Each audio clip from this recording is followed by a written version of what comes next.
Well, 2 days ago, Isco, who turned 33 last month, was recalled to Luis de la Fuente's Spain squad after a 6-year international absence. Multiple Champions League winner with Real Madrid, where he spent 9 seasons playing over 350 games. Betis fans love him. He's a captain. Part of that love they have for him is that he arrived from city rival Sevilla, where he had been pretty useless, and then he made his way 2.5 miles south to Betis in 2023, rediscovered his football magic, and on his day he's unplayable. And I was there that night in Sochi when he put in one of those displays for Spain against Portugal, 2018 World Cup. This was the night I said on Talksport that if I could marry a football match and spend the rest of my life with it, it would be Spain 3, Portugal 3. Isco was the true beauty in a game. It was remembered mainly for Ronaldo's hat-trick against David De Gea, who was having one of those nights in goal. But the joy of the game that night, the artistry, the brushstrokes, the best football was played by Isco. Playmaking and breathtaking in one. And listen, we've had some pretty bang average tifos this season. We've just had a brilliant one from the Real Betis fans away to our left. They've unfurled. It's like an old English knight with a sword and a crown, and dressed in green and white with a Real Betis crest. They've come here to conquer. Now there is a banner along the bottom in Spanish. Scott Minto claims he can speak Spanish. You were struggling to translate that, Scott. What does it mean? Hey, no puedo decirte porque no entiendo esa palabra. Yeah, what's that? No. What's that Chinese for? Look, no busca gloria. We don't look for glory. I don't know what that next word is, and my eyes are really bad, I have to say. So, are you commentating tonight? It's in yellow writing on a green background. So, yeah, we'll find out. So, listen, the literal translation, that big word means perishable. So we're not looking for temporary glory or glory that's just going to fade. You know, we're looking for something permanent. History. Yeah, but that in your name, that's what the last bit means. We're just making it up now, aren't we?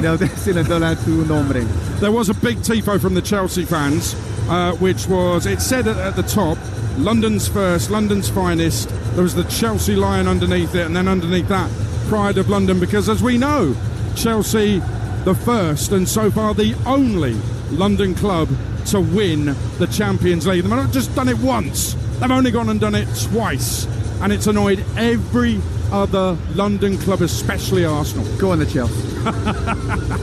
Listen, we talked a lot about Anthony in the build-up here. We've not really talked about how he's played, because I know you've watched a lot of Anthony since he's been at Real Betis, saying that he's playing better now than he was at Ajax. From what I've seen, which is a little bit more limited, he basically is on the right-hand side, cuts in on his left foot and scores. Is that it? Yeah, it's a bit like Mo Salah, isn't it? Yeah, he's rubbish as well. But do you know what? It is absolutely baffling how well he played for Ajax, how bad he was for Manchester United, and how brilliant he is right now for Real Betis. It's just, I mean, I listened to Asian Jay actually yesterday, and there was a fascinating conversation. Paul McVeigh came on.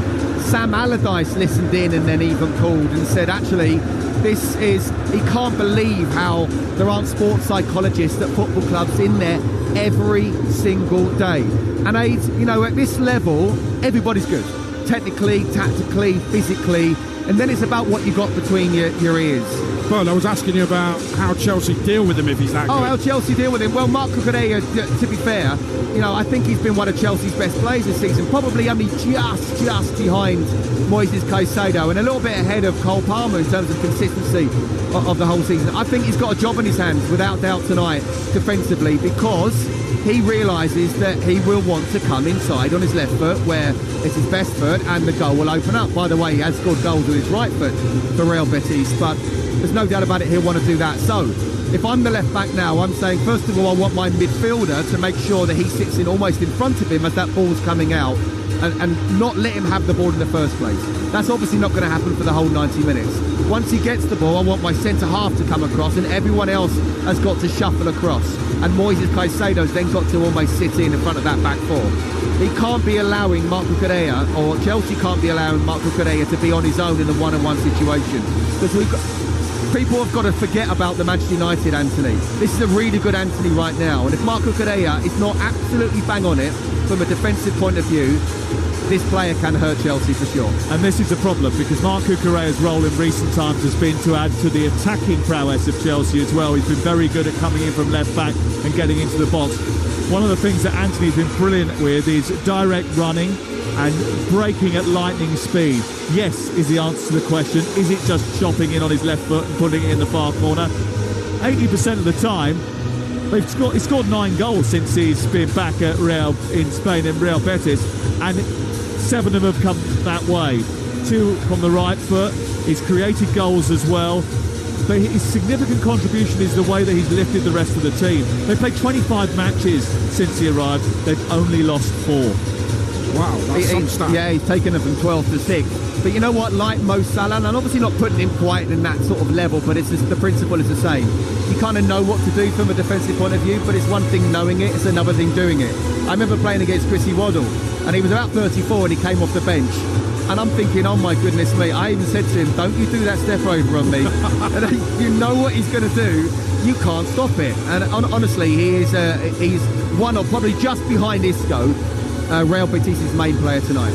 Chris Waddle and Anthony in the same sentence. Honestly, I know you're not comparing, but actually I did see in the warm-up Cucurella was getting some kind of it looked like specialist coaching on how to deal with Anthony, you know, how to jockey him, where to show him, and it just looked like it was a little bit more specialist than normal. I just think that's a bit of micromanaging, even more so. He knows what to do. You know, I'm sure that Enzo Maresca has told him what he wants Marc Cucurella to do. I'm sure Marc Cucurella himself knows exactly what he's been doing, has been watching videos. I think it's almost just a bit like a coaching side want to do it to the nth degree. I'd be a bit like, I know what to do, leave me to it, please. Yeah, Marc Cucurella's got a job to do. Let's see if he does it. This game brought to you in partnership with TNT Sports, the home of European football, as the trophy itself comes out. A couple of years ago, West Ham got their hands on that.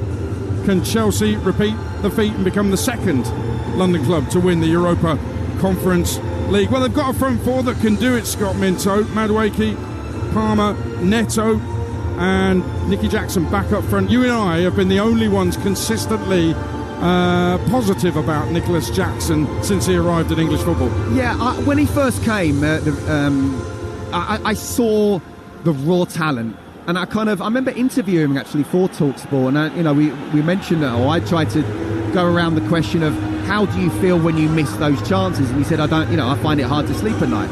But the top strikers are able to put themselves into that position again and again and again. He's big, he's strong, he can hold defenders off him, he can run the channels. Do I actually think he's going to be that world-class talent? Didier Drogba wasn't a world-class finisher, but he scored crucial goals at important times, and I think he could potentially be that. And again, if you look behind the scenes, he wasn't at a football academy, a professional football club, so he's almost learning his trade with the glare of the spotlight of Chelsea Football Club. I think he's a very, very good player. I do think he needs help with another striker coming in, and Chelsea shouldn't be relying on just him, but he makes Cole Palmer even a better player as well because he makes those runs. And I always think, I'm looking at this, and player for player, there's some terrific players on both sides, but I can't help thinking that if Cole Palmer turns up and plays his A game tonight, Real Betis will not be able to cope with his talent. 100%. And look, he's in the number 10 position, but he doesn't stay in at number 10. He drifts right, he can drift left, and he's happy to do that. I think he's given them the permission to say, look, go where you want. I think Madueke and Neto are going to be very important players. I really do. I really like Noni Madueke. And actually, I've seen him recently play on the left, and he can do that. I thought he was excellent against Manchester United. Probably will start on the right, but they're very interchanging between the two. And I think those two will be absolutely crucial to give Cole Palmer the space and then Nicholas Jackson the chances to score. Well, Saturday 6 p.m. our build-up starts to the Champions League final. Inter Milan against Paris Saint-Germain in Munich. Tonight, Talksport in Poland, champions of Europe.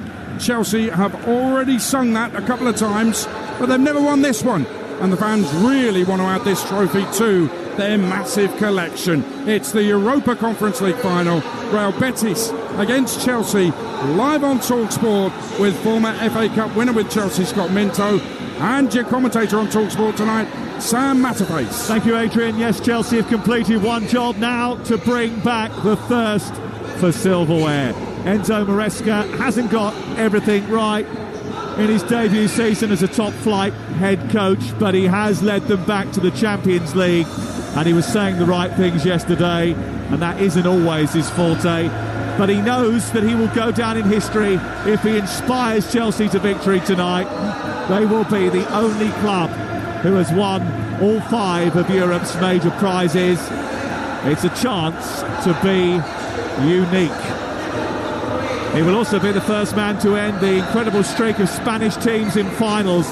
Since 2001, every time a Spanish club has been in a final of a European competition, it's a Spanish club that has lifted the trophy. This is the 25th such occasion. Standing in his way is the man he calls his footballing father, Manuel Pellegrini, a man who led Betis to their first major trophy in 17 years and who has guided the club from Andalusia to their first ever European final. It's why their fans have been awash throughout the city today, and it's why this stadium is largely green and white. That is also helped by the branding of the competition, which is green, and the seats inside this fabulous Wrocław Stadium, which is on the edge of the city away to the west of it in the southwestern corner of Poland. Out on its own, actually, in a spaghetti junction of motorways, and it is in magnificent fettle. A one-tiered bowl of an arena that hosts 42,000 spectators, and they are crammed in tonight for an evening of European action.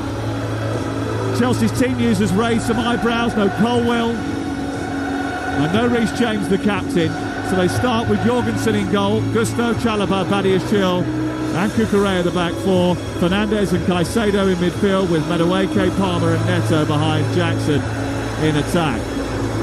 For Real Betis, Adrian is their goalkeeper, Savali, Bartra, Nathan and Ricardo Rodriguez the back 4, Fornals and Johnny Cardoso in midfield, Anthony Isco and Ez Abde, whose full name is Abde Ezalzouli, loves to be called Ez Abde and has been since he was at Barcelona, behind Cedric Bakambu, who leads the line. Our referee is from Bosnia. He's taking charge of his first ever final, and he gets us off and underway. Live on Talksport with Chelsea in blue shirts, blue shorts, white socks attacking the goal away to our left-hand side, and those green and white striped jerseys of Real Betis attacking the goal away to our right. There's an immediate charge down the left by Ez Abde, who has collided with Chalobah, who's gone down in a heap just on the edge of his own penalty area, and it goes out for a throw, and he's back to his feet now. But those two in a bit of a foot race, and actually his knee collided with the side of the head of Chalobah, and they'll just have to be a little bit careful about that. Yes, they do. And to be fair, Trevor Chalobah's read the situation. He's come in, he's made a really good sliding tackle, but just got caught on the head, but he's fine.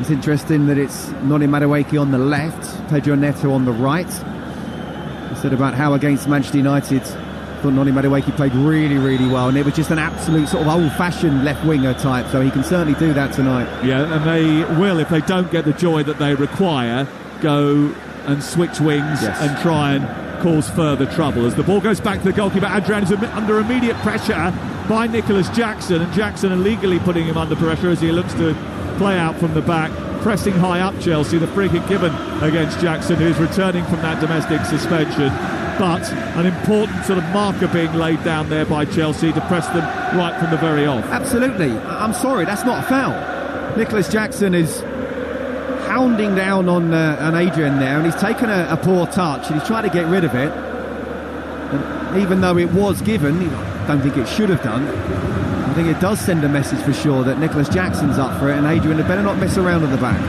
Irfan Pielto is the referee from Bosnia, taking charge of his first ever European final, the first Bosnian to do so. We do have VAR, obviously. Jerome Brissot of France is in charge, and Jackson again just catching the ball on this near touchline and robbing the Ball off of Bartra, who was just caught dawdling slightly, and as a result of that, Chelsea win a throw high up. Do you know what? He's up for this already in Nicholas Jackson, isn't there? One thing we didn't mention about him, he's got a little bit of a point to prove. He let his teammates down with that sending off against Newcastle.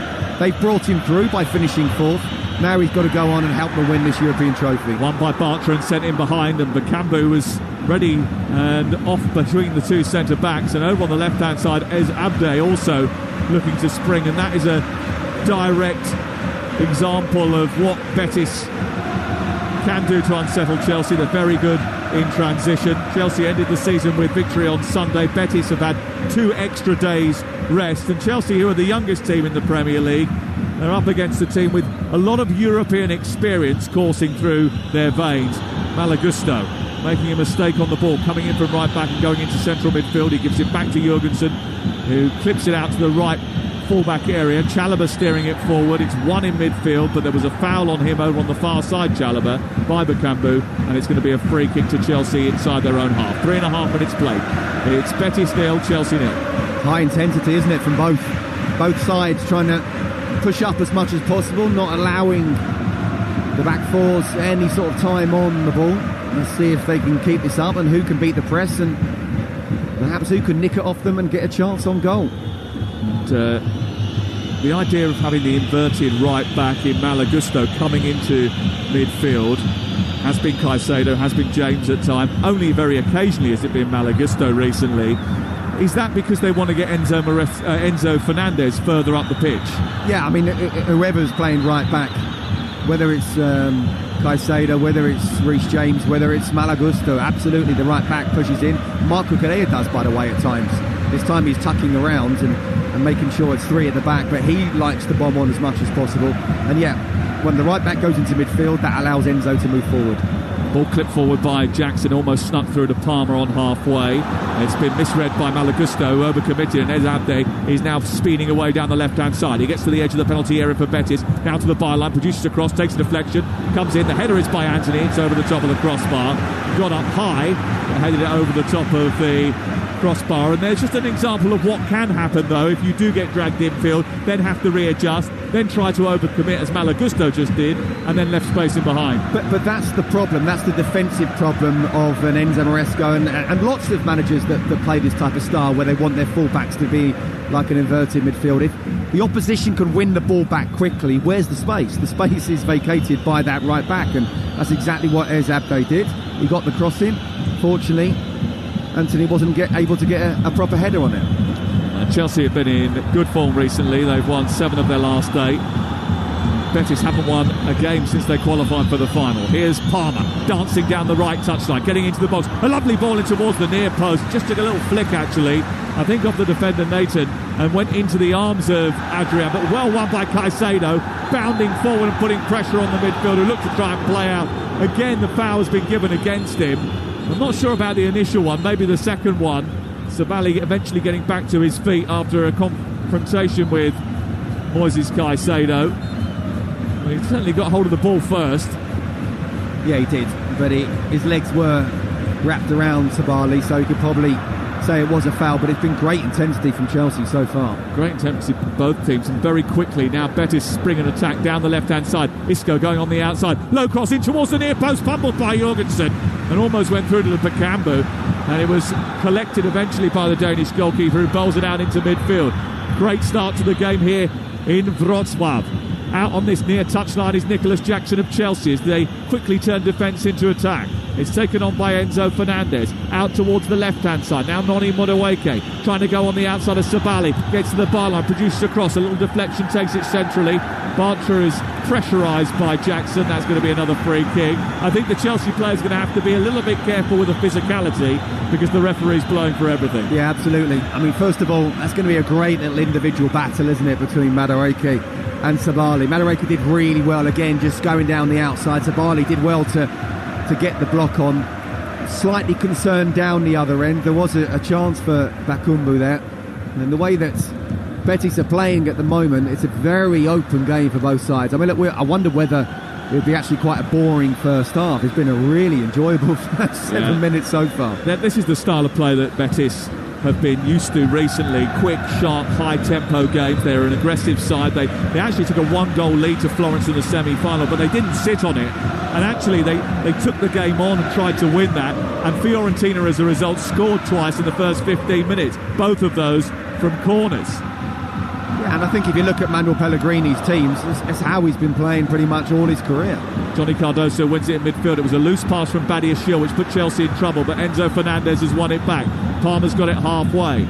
As Abde goes across and tries to shut him down, but the ball is worked wide to Pedro Neto. He skates forward into traffic. There was a challenge on him, but he thought he was going to get a foul. He didn't, and now it's been picked up by Isco, who immediately wants to swing it out towards the left, taken down by Bakambu, but Gusto is back there. Chelsea win it back, and it's breathless, the start to the game. 8 minutes gone, 0-0. Yeah, but the referee's got to be consistent here. He's already given 3 or 4 fouls against Chelsea. That was a definite foul on Pedro Neto, and he hasn't given it there, so I don't want to go down that route so early on, but it was 100% foul for sure. He's got to be consistent. Chelsea had a really sticky April, a winter of discontent that saw them fall from Champions League certainties in December. They're back in that, but they're struggling here as Abde's played in on the left-hand side. He's picked the ball up and centred it beyond Philip Jorgensen.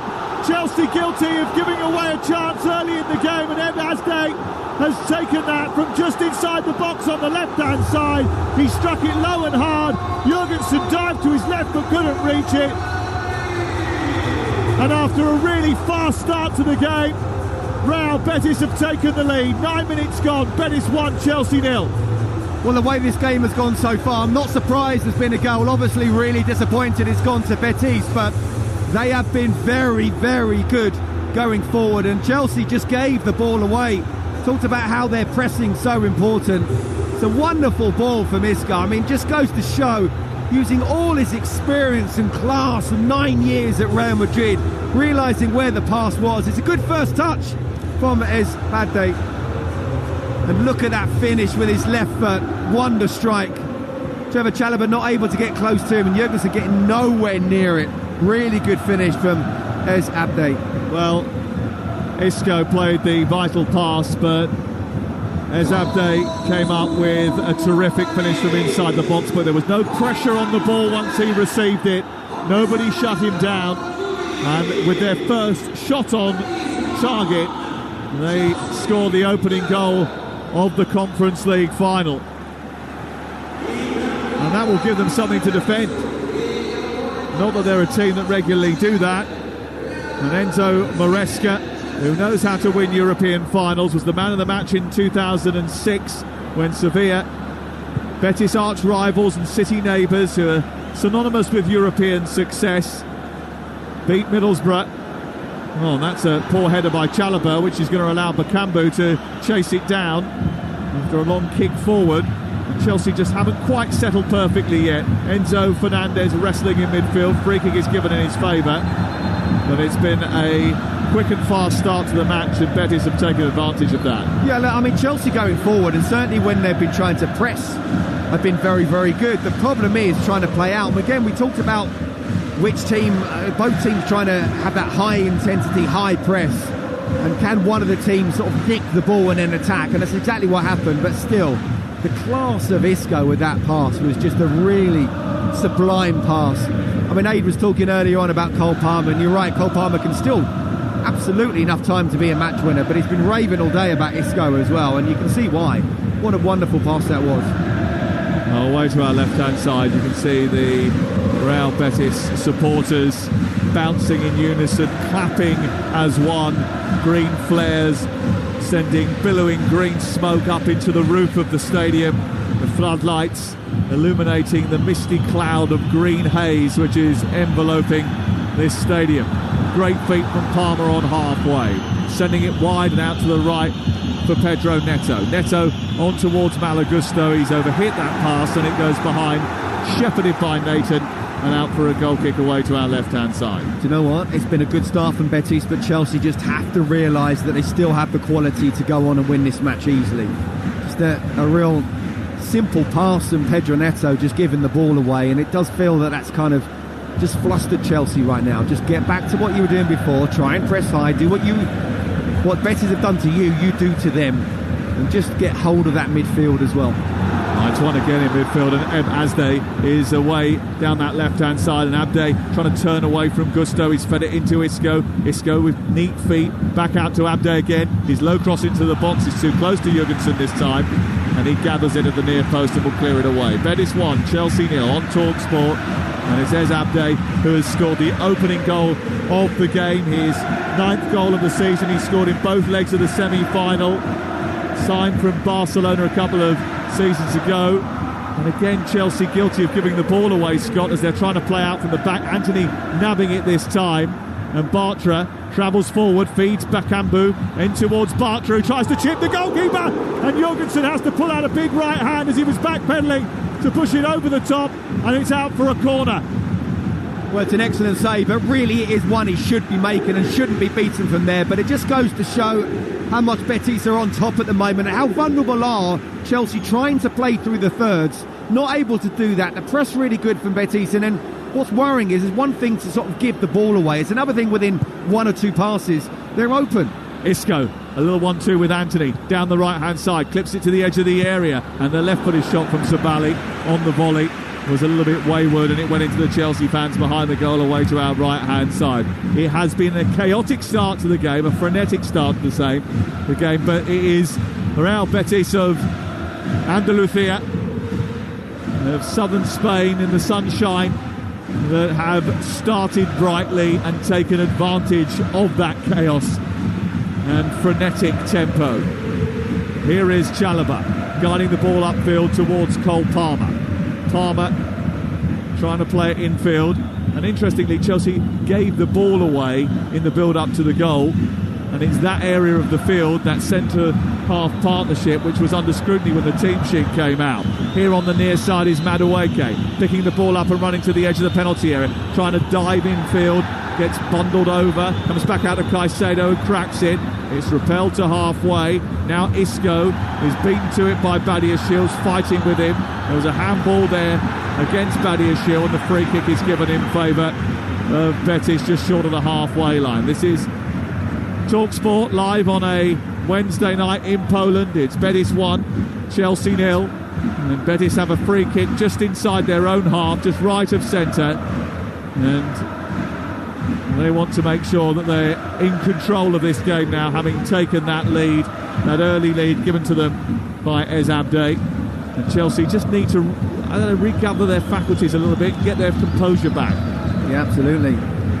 First couple of minutes, Nicholas Jackson a couple of times just hounding down the Betis defence, but since then it's been Betis who have been doing that to Chelsea, and they look vulnerable, Chelsea, don't they? Betis look absolutely up for this, bang up for this. It's their first ever European final. We talked about how the fans have been brilliant as well, and the players feel it and are channelled and given energy by it. Yeah. Well, they were so quick in transition in that semi-final. Anthony in particular, direct running and settling Fiorentina in transition. Transition and counter-attacking is so important to Betis. And look, Chelsea can be loose when playing out from the back, and it was a quick turnover that did for them. They had the ball, they were in control, they gave it away, they gave a shot up, and with that Abde effort, Betis are in the lead, and they have it again in midfield with Johnny Cardoso, who's linked with a big move in the summer. He's been well scouted by many European teams. Atletico Madrid, Tottenham Hotspur have been linked with him as well. He plays for the USA. He'll play for Maurizio Pochettino in the summer.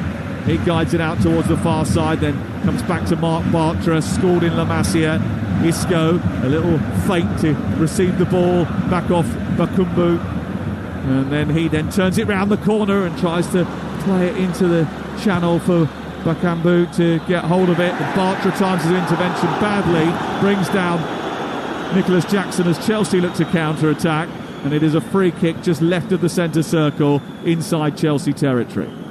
Well, again, there's a 50-50 challenge, but at least he was being consistent there, like he has been all but one of the fouls that have been given so far. But yeah, Chelsea just need to get hold of the tempo of this game. Moises Caicedo has been Chelsea's best player consistently over the whole campaign. He needs to just get hold of the ball. Cole Palmer too. And Now Jackson has been played down the side of the pitch in towards the penalty area. Looks to try and turn it back into midfield. Gusto arriving. Madueke made a decent run down the left channel, looking for the ball, but it wasn't released to him. Comes back into Palmer instead. He plays it centrally to Marc Cucurella. Then Chelsea looking to build inside opposition half. Away to our left-hand side. Now on their right.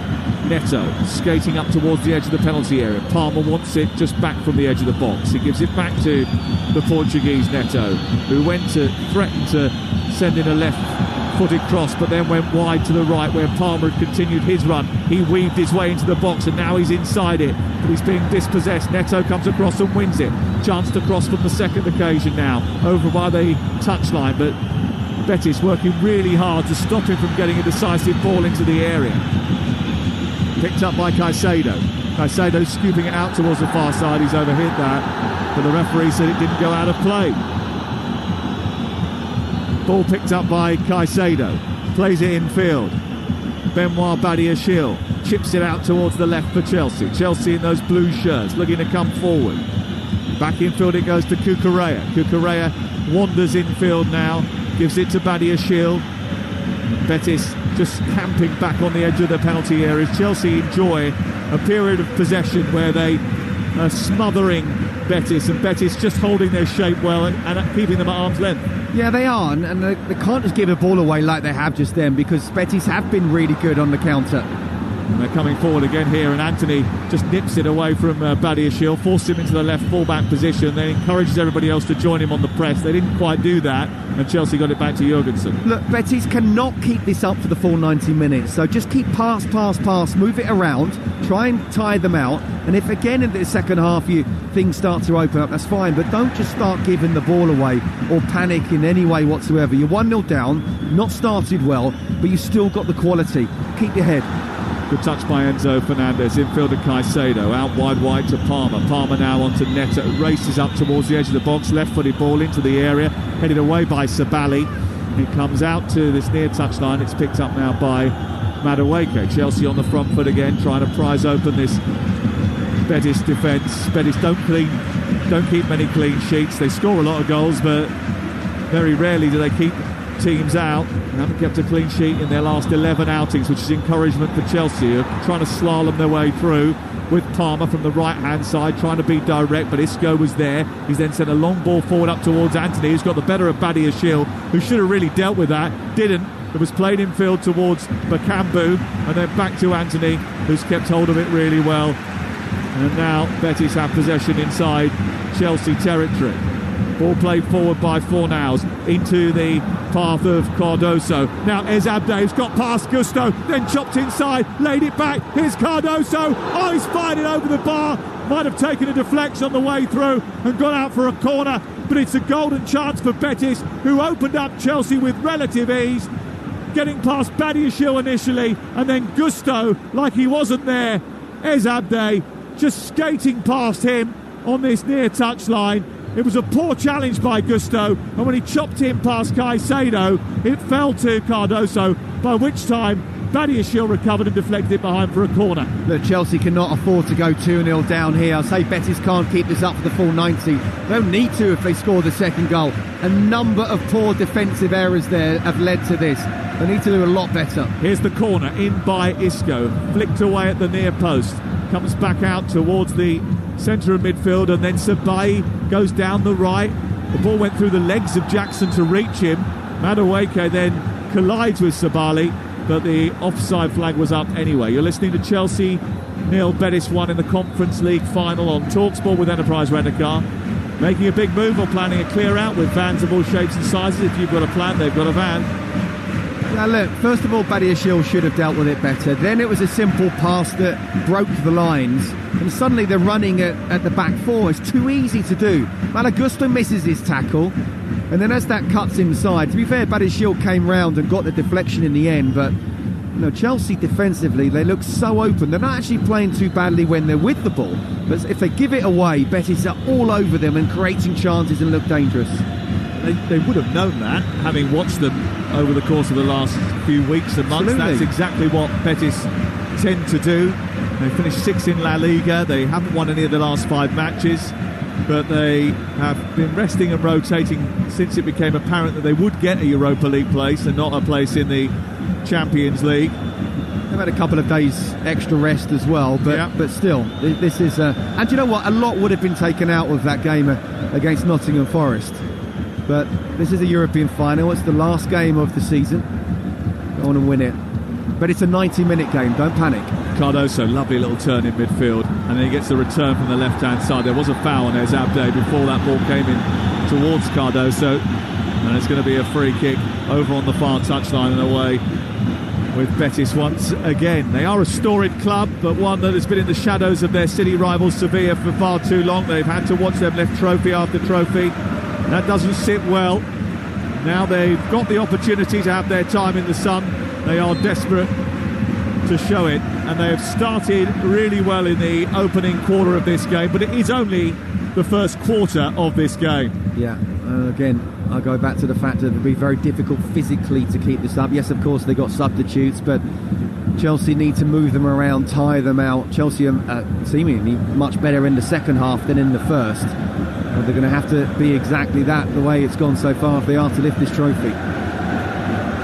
Bartra back to his goalkeeper Adrian, away to our left-hand side, who hasn't really seen much action since Jackson shut him down in the first few seconds of the game. Up towards Abde. Abde jumps in the air and tries to bring it down. This time it's won by Neto, but Caicedo just getting double-teamed by a combination of Abde and Isco. The referee gives the foul in Caicedo's direction, but there's not a moment's peace for those Chelsea midfield players. They're harassed the moment they get on the ball. Yeah, they certainly are. And even Isco, the talent he is, the 9 years he had, the multiple Champions League winner and Club World Cup winner as well. He actually had a bit of time after Sevilla and having a fight, physical fight with Monchi, who's obviously now at Aston Villa, the sporting director of Sevilla. Contract stopped. Didn't have a club. No one came in for him in the winter, the January transfer window of 2 seasons ago. What was it, about nearly 18 months ago. And then the penny dropped. Clicked, he realised, actually, I've got to work hard, got a personal trainer, boy is he working hard on and off the ball. Yeah, and because I think he had such a bad time at Sevilla and then has come and shown that he will work incredibly hard at Betis just across the city, they love him even more for that. And he's done so well, he's got himself back in the Spain squad, and they've done so well, they've won the ball back high up from Chelsea again, and Isco's on it, 5 yards outside the box, he moves it left, Ez Abde with a cross, in towards the near post, not dealt with by Chalobah, goes through the 6-yard box, and then Cucurella is there, and he has to fire it long and high upfield. Jackson chases it, Nathan goes across, Jackson tries to come infield, but he's being backed up by Bartra. And Adrian has it at his feet. But another moment of panic inside that Chelsea back line. And another moment where they've given the ball away inside their own territory, Scott. And it's led to a Betis chance. Absolutely. And they're like a swarm of bees. They're all over them. You know, we talked about Malagusto. I think he's a really good player. But at the moment he's being caught out. He's just got to hold his position. I think don't worry about being that inverted fullback, because they're exploiting the space that he's leaving out, and I need to look at the goal again, and that may well have happened. We talked about the 2 centre-halves and how important the team selection was, but I think just it was Trevor Chalobah who was the closest to Ez Abde, and that shouldn't be the case when the winger's there. It should be the right back getting close to him. So at the moment, without the ball, Chelsea not doing well, need to sort it out. Chelsea trailing by a goal to nil in Wrocław today, and it's been a day of song and dance in the centre of the city. There have been some skirmishes that have been reported, but largely everything we've seen when we've been out and about has been pretty jovial. Bumping into Betis fans and talking to them. Chelsea fans have all been keen to sort of get their views across to Talksport. They'll be keen to speak to the sports bar after this, should the scoreline stay as it is. 1-0 to Betis. Here is Cucurella trying to get away from Anthony. Anthony with a little nudge out on this near touchline. It goes into the Betis bench down in front of us. We're high up at the back of the bowl, just left of the halfway line, staring down at Pellegrini, the 71-year-old manager of Real Betis, and Enzo Maresca is at the start of his top-flight career. Pellegrini's like Benjamin Button, isn't he? He's looking younger as the years go on. Here is Madueke going on the outside, trying to get the better of Sabali. Can't quite manage to get round him the first time, so retreats, turns and goes back towards the edge of the penalty area. They're on the left side here, Chelsea. Then they go centrally to Badiashile and look to try and build in a sort of horseshoe out towards the other side. Gusto comes back centrally, then it's into Chalabar to Badiashile once again. He looks up, nudges it to the left, and then Cucurella tries to play it through a gap, and it might run loose here for Enzo Fernandez. He was unfortunate because Adrian managed to react very quickly and cleared away. I think Adrian is a weak point. Chelsea haven't put him under pressure at all. He could have let that run and actually just picked it up, but he panicked. He didn't have that composure and then just booted it down the pitch. And we've already seen Nicholas Jackson go down on him once or twice to sort of really try to tackle him there. I just think he needs to be tested more, but the outfield players of Betis are not allowing Chelsea to do it at the moment.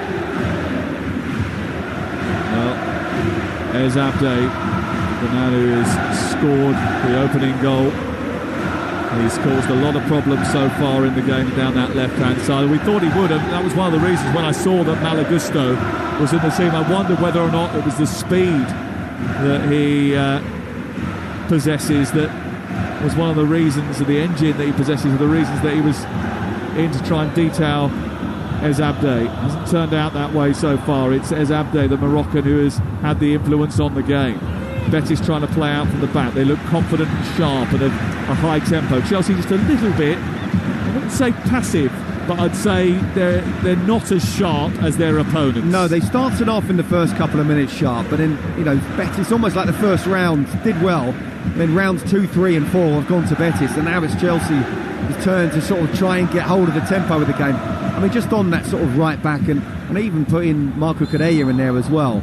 It's possible that Enzo Maresca is so concerned about Anthony that he's asking Cucurella to not bomb on and therefore be that kind of holding, that third person at the defence. So therefore we want the right back to come in. And maybe with Reece James' physical problems that he's had recently, it was better thought that Malagusto would do it, but there's no doubt about it. That's a vulnerable part, Chelsea, on their right.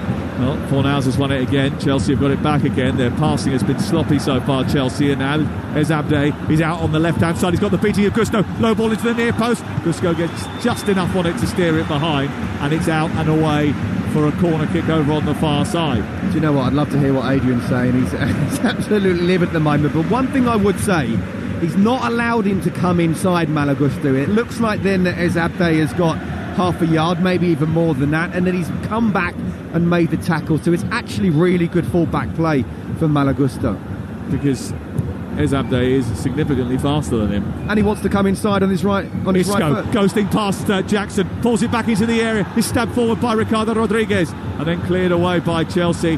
But Madueke has then lifted the ball over the top of the defender Sabali, and he's got over the halfway line quickly. There's space on the far side for Neto, but they need to get it out there quickly. It's behind him, and that slows the pace of the attack. Chelsea come forward again, down the right, into Neto, onto Palmer. Palmer's cross into the boxes end towards Enzo Fernandez, away from the middle of the penalty area by Nathan. And then it's cleared high by the Betis midfield and up to the halfway line. It's Betis 1, Chelsea 0 on Talksport. That ball, though, with Cole Palmer just in that sort of inside right position, coming on his left foot and whipping it to the far post. There were 3 Chelsea players at the far post, and for once Cole Palmer's quality wasn't quite there. But that's on all the time. Marco Correa wasn't one of those getting in there, but he has done that recently for sure. And that's something which Chelsea need to do. Here on the right is Neto producing a cross which was a bit aimless, really. It went over everyone's head, went out the other side, the left of the penalty area. Madueke then tangling with Sabali and wins a corner kick for Chelsea. And that's corner number 1, the first of the game for Chelsea. By the way, I do not seek perishable glory, but rather the glory of your name. Is that banner that was put up just before kickoff? It's taken the Wi-Fi this long to actually work. Here is Palmer into Malagusto, hits it straight at Isco's all energy, complete boundless enthusiasm. Isco, and that's one of the things that has endeared him to the supporters. He sets the example, he presses the most, he runs the most, and that gives everyone behind him a boost. Yeah, I mean, look, He'd said earlier about how Manuel Pellegrini looked when he was manager of West Ham, but you have to say the experience that he's had, and certainly in Spain, the great job he's done at many clubs around Spain, and certainly at Real Betis. He gets the best out of players, doesn't he? And Isco, he looks like he's 21 again, the way he's running around, and with a great future ahead of him. Not someone who has done what he's done, and if you can get your top player to do just that, then everybody will follow. Betis 35% possession. They've had 6 attempts on goal, 2 on target, 3 corners, and they lead by a goal to 0. Chelsea so far 65% of the ball. They've only had 1 shot on target. And it didn't have Adrian sweating. Madueke, a missed kick down the left-hand side that will go straight out of play. I think one of the key things is that when you're in a situation like this, you're in the heat and the scrutiny and the fierce sort of cauldron of a European final. You need to just keep your head, especially when everything around you started to go a little bit chaotic. You need to ensure that you retain an element of control, and Chelsea just haven't had that. No, they haven't. And again, we talk about how young they've been. You know, not many of these have been in a European final. And it's one thing to be in a Premier League game and just be calm and okay, well, there's not too much pressure, we can deal with this. It's all in the head, as we spoke about before the match, so, you know, for Anthony and for every player out there. And it's down to them to sort of say, look, okay, let's play our game, but make sure we play with high intensity ourselves. Let's tire them out. Let's use it as a 90-minute game, and we can come back in the second half. Caicedo chips it over the defence. Nathan away, goes back towards Rodriguez, who clips it down the left touchline. Bakambu helps it to Ezabde. A lovely little flick in field, finds Isco via Bakambu. He then helps it on down the left. I mean, they're an entertaining team to watch, as well as being a ferocious team to try and marshal. They're harassing Chelsea all over the pitch, but when they do get hold of the ball, they do display quality, Scott. Yeah, do you know what? This is a really good side. And for anyone who was thinking, you know, I mean, I'm certainly one of those that I still believe Chelsea can and will go on and win this game, but this is by a million miles the most difficult game in the Europa Conference League so far this season. Again, we talk about individually, the experience they've got, how the manager they've got, collectively they've been playing well. Got an extra 2 days. You know, this is not an easy game, and it's exactly what we're seeing right now. Well, the connections are everywhere. Betis players playing for Chelsea rivals. Pellegrini working with Maresca prior to his time at Betis. Chelsea coming forward on the right-hand side with Neto's getting into the box, and then left-footed going for glory rather than trying to get the ball in the box. And then there's an argument between Jackson and Enzo Fernandez as the ball is skied over the top of the crossbar and goes out for a goal kick away to our left-hand side. Pellegrini worked with Maresca at West Ham, who he was his assistant there, but he also coached him as a player at Malaga. They sort of talked quite a lot over text message, and Manuel Pellegrini sort of joked earlier this week that he knows how Maresca thinks, and Maresca knows how he thinks. So it's a surprise, I suppose, that maybe Maresca yet hasn't quite got to grips with the way that his team are playing tonight. Well, I mean, look, there's only so much you can do as a manager, and then ultimately it's down to the players. You know, it has been and always will be down to the players, but a manager most definitely can make a team better and make a team worse. And Maresca's talked about him being his professional dad, but at the moment the old man's getting the better of the son. Absolutely. Ball out towards the left-hand side with a Swiss international. Ricardo Rodriguez has it and then gives it to Isco, who looks to go beyond Caicedo, who tries to hold him up, but Isco has just got lovely balance and skill and then gets shrugged off the ball by Caicedo. Wants the free kick, the referee is not going to give that. Comes back infield now, and Betis look to build an attack with Mark Bartra. Then on to Sabali, who's quite happy just to wander infield because they were too preoccupied by Anthony's presence on the near touchline that they forgot that the man with the ball was still a danger. He went infield, then shoved it back, and they've kept possession well here. 1-0 to Betis. You're listening to Talksport live in the Conference League final on Talksport. The Champions League final upcoming on Saturday, live from Munich. PSG against Inter.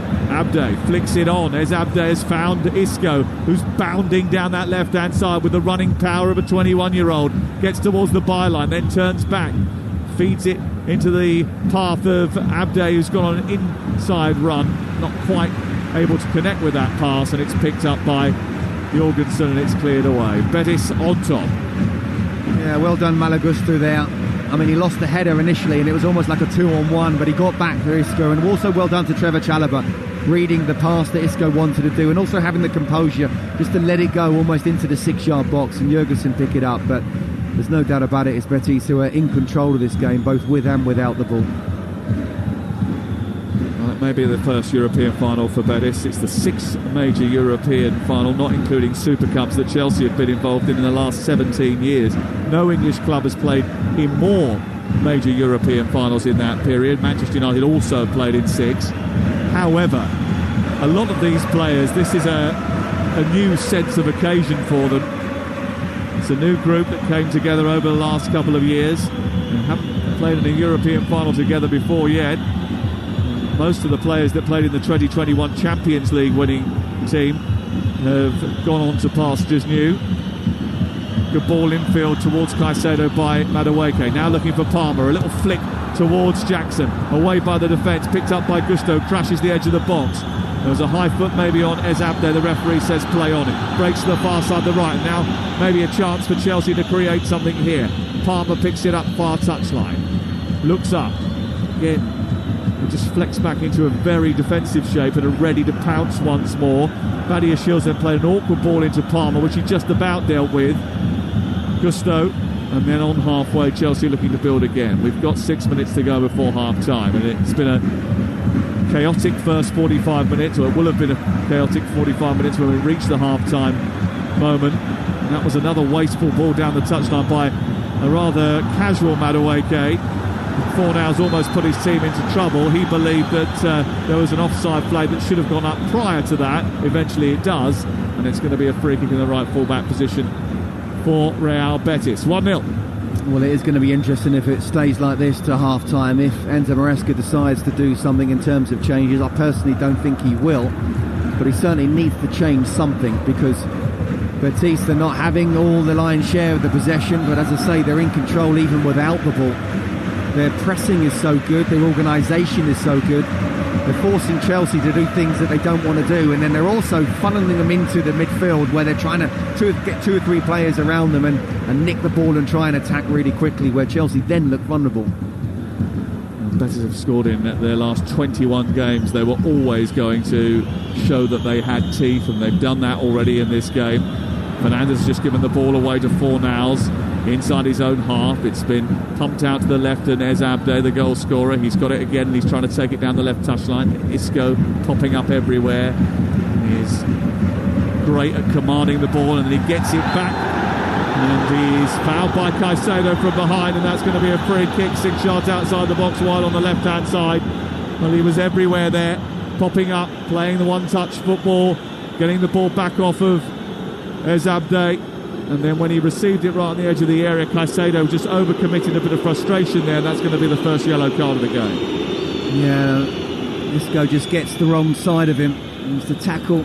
I mean, to be fair, he gets the ball, but he's come from behind, and you just can't make that kind of tackle. And he's stretching, and again, we talk about Isco. He just looks so lively, so sharp to get there in front of Moises Caicedo, who's had a wonderful season for Chelsea. And now it's 5 minutes before half-time. It's a very interesting position for Betis. Well, it's the 13th time in their last 14 Conference League matches that Betis have opened the scoring. A second goal here would cause Chelsea real issues before half-time. And they have looked vulnerable whenever Betis have put their foot on the accelerator. Chelsea have had skirmishes at the other end, but Betis have by far been the better team in the opening 42 minutes. And here's a ball into the box. Jorgensen just about gets there, comes back out towards Nathan, who strikes it, hits the defence, and then it breaks away. Chelsea looking to counter-attack, but across comes Pablo Fornals, wins the ball, stops the counter-attack, and screams into the lens of the camera, because he knows that he has stopped a Chelsea surge towards his goal. He also knows how to win a Europa Conference League. Yeah, came off the bench for West Ham United a couple of seasons ago in Prague. That was a particularly good night for David Moyes and the West Ham United supporters. 42 on the clock. Here is Chalobah across to Badiashile. Surprise inclusion when the team sheet dropped. Madueke trying to bend it round the back for Enzo Fernandez, who's going through, but Adrian came out very quickly this time and gobbled the ball up right on the edge of the penalty area, just ahead of the Argentine, who was crashing into the box. The World Cup winner chasing that down. Yeah, but those type of balls are exactly what Chelsea need to do. Really dangerous. Good ball. Just dinking it over the top of the defence. Noni Madueke, really good run from Enzo Fernandez, who got in behind as well, but Adrian came out quickly there. But just keep asking those type of questions. Haven't done enough of that so far in the first half. Chelsea have only suffered 3 defeats in their last 18 games in all competitions, but they are trailing here by 1-0 to Real Betis in the Conference League final, live on Talksport with Enterprise Rent-A-Car. Rent from the best lineup in the UK. Enterprise has all the vehicles your business needs, with the flexibility to rent for minutes or months. Here is Isco taking it down beautifully and then sending it wide to Anthony, who fancies his chances on the outside of Cucurella. He outmuscles him, gets to the byline. Cucurella gets back onto his feet. Still Anthony has it. Feeds Sabali. Looks for some support. Gets a 1-2 from Cardoso, but then before Nicholas Jackson can fire it forward into space for Neto to run into, across comes Mark Bartra and shuts it down. Chelsea change the angle, go out the other side. On the right now with Palmer, who strides over the halfway mark. A couple of yards in from the touchline, it's with Madueke, who's just gone out to the right side for a moment, switch wings with Neto. The ball's been arced into the box. Neto on this left-hand side trying to keep it alive. Bartra is there to clear it into the sky and out for a throw-in on this near side. Yeah, I was just about to say the wingers have switched. Really could have switched a few minutes earlier. We've only got a couple of minutes now before half-time, but this is better from Chelsea. They've upped the intensity. Should have done it earlier. If they can get a goal just before half-time, that would completely change the complexion of this game. Chelsea made a mistake playing out from the back, gave the ball away to Betis in the first 9 minutes of the game.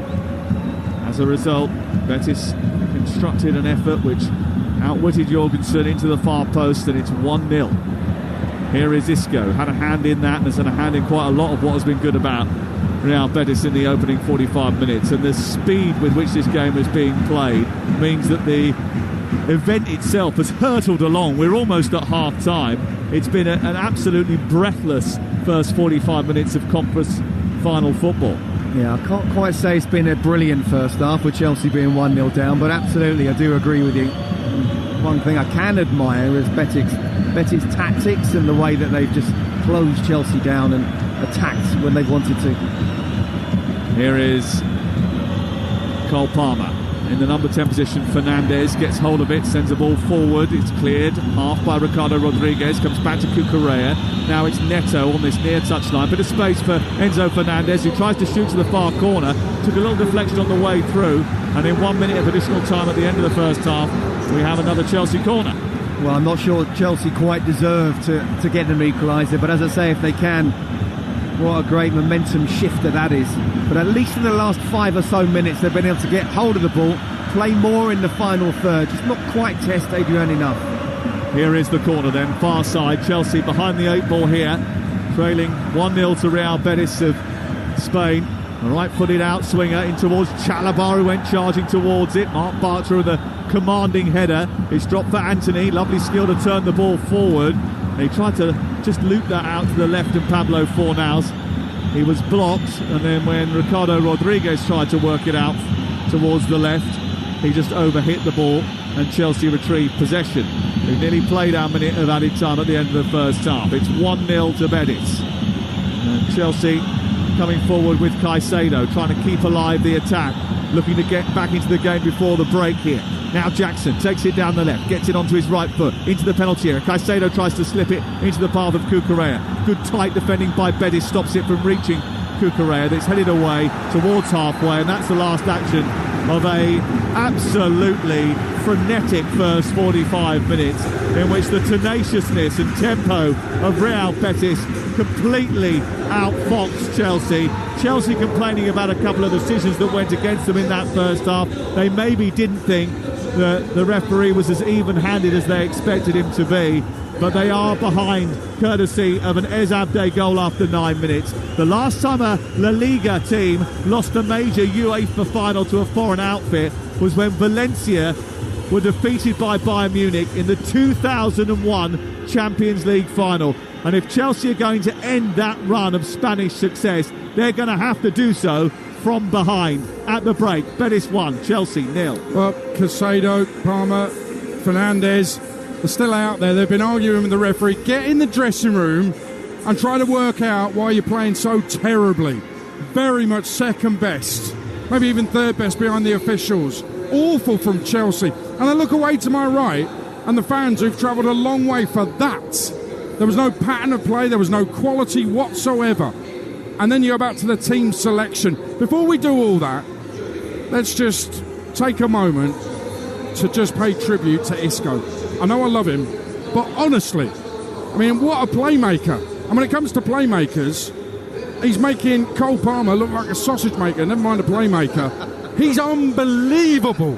He is controlling the game, Isco. How do you play football as good as that, Scott Minto? Who would you choose, Mrs. D or Isco? Isco's the one. Isco's the one. I hope you're not listening. Oh, she'd understand. She would understand. She'd agree. She'd choose him as well. No, he's been brilliant. He's been brilliant. He had. You know what? I mean, it's not just him, but when you think of the career that he's had, and not just with the ball, I mean, the assist itself for the goal I thought was superb. First of all, the awareness, the ability to know exactly to play that early pass and know where Abde is and put it spot on. Great first touch and then goal. But it's also, he kind of leads the press. And to see him, when you got your star player, multiple Champions League winner, multiple Club World Cup winner and La Liga winner, playing like that, then everybody else has to follow. It's been a wonder instruction manual, really, from Manuel Pellegrini and his team from a defensive point of view, and then that press and to winning it back. And this is exactly what they want to do. You know, they don't have to have the ball all the time, but what they do is they try and funnel you into an area, win the ball back, and then say bang, bang, bang, and hopefully there'll be a goal. And that is what happened with the goal so far. Well, let's talk about Malo Gusto, mate, because I'm not having this at all. This is one of the biggest errors we've seen in a major final, and this is a major European competition. Real Betis' fans and their players will tell you that. Maresca picking Malo Gusto over Reece James is one of the biggest mistakes you'll ever see. He gave it away for the goal, gave it away twice more soon after that. What you called good fullback play from Malo Gusto at one point could easily have been interpreted at the same time as basically desperate defending. Malo Gusto has been absolutely atrocious. I think if you went to every Chelsea fan on there, they'd say get him off. They'd have said get him off after 20 minutes, and they're definitely saying get him off now. You said, I've noticed this down, Scott Minto, 37 minutes, 28 seconds into the game, Malo Gusto missed a header and then managed to catch up with 33-year-old Isco, and you gave him credit for catching up. You said, well done, Malo Gusto. Come on, mate. Moises Caicedo should have gone with him. He was the guy who should be following that. There's a ball in and he's challenged in the air with Abde. He shouldn't then be chasing the ball in behind. You could maybe argue he could have won the header in the first place. But Moises Caicedo has to follow Isco with that run. So it was a 2v1. The one I was talking about there where it looked like he sort of dived in at the last moment. If it had been allowed to come inside and then shoot and goal, we'd all be saying, show him down the line. But because he's so quick, it's not an easy thing to do. The other things I would talk about is, I wouldn't necessarily disagree with you. And look, we said about, you know, the central defenders and Reece James not being picked as well. The front six is pretty much first team and first choice. I'd find it difficult to take any of them off right now because of what they're capable of, and I don't think that the bench is stronger. But I do think even from an attacking point of view, putting on Reece James for Malo Gusto wouldn't be a bad shout. So, look, I'll argue with some of those points there, but I'll also agree with you with others. Well, Malo Gusto, from me, gets 1 out of 10 in that first half, and that's because he's got his shorts on the right way round.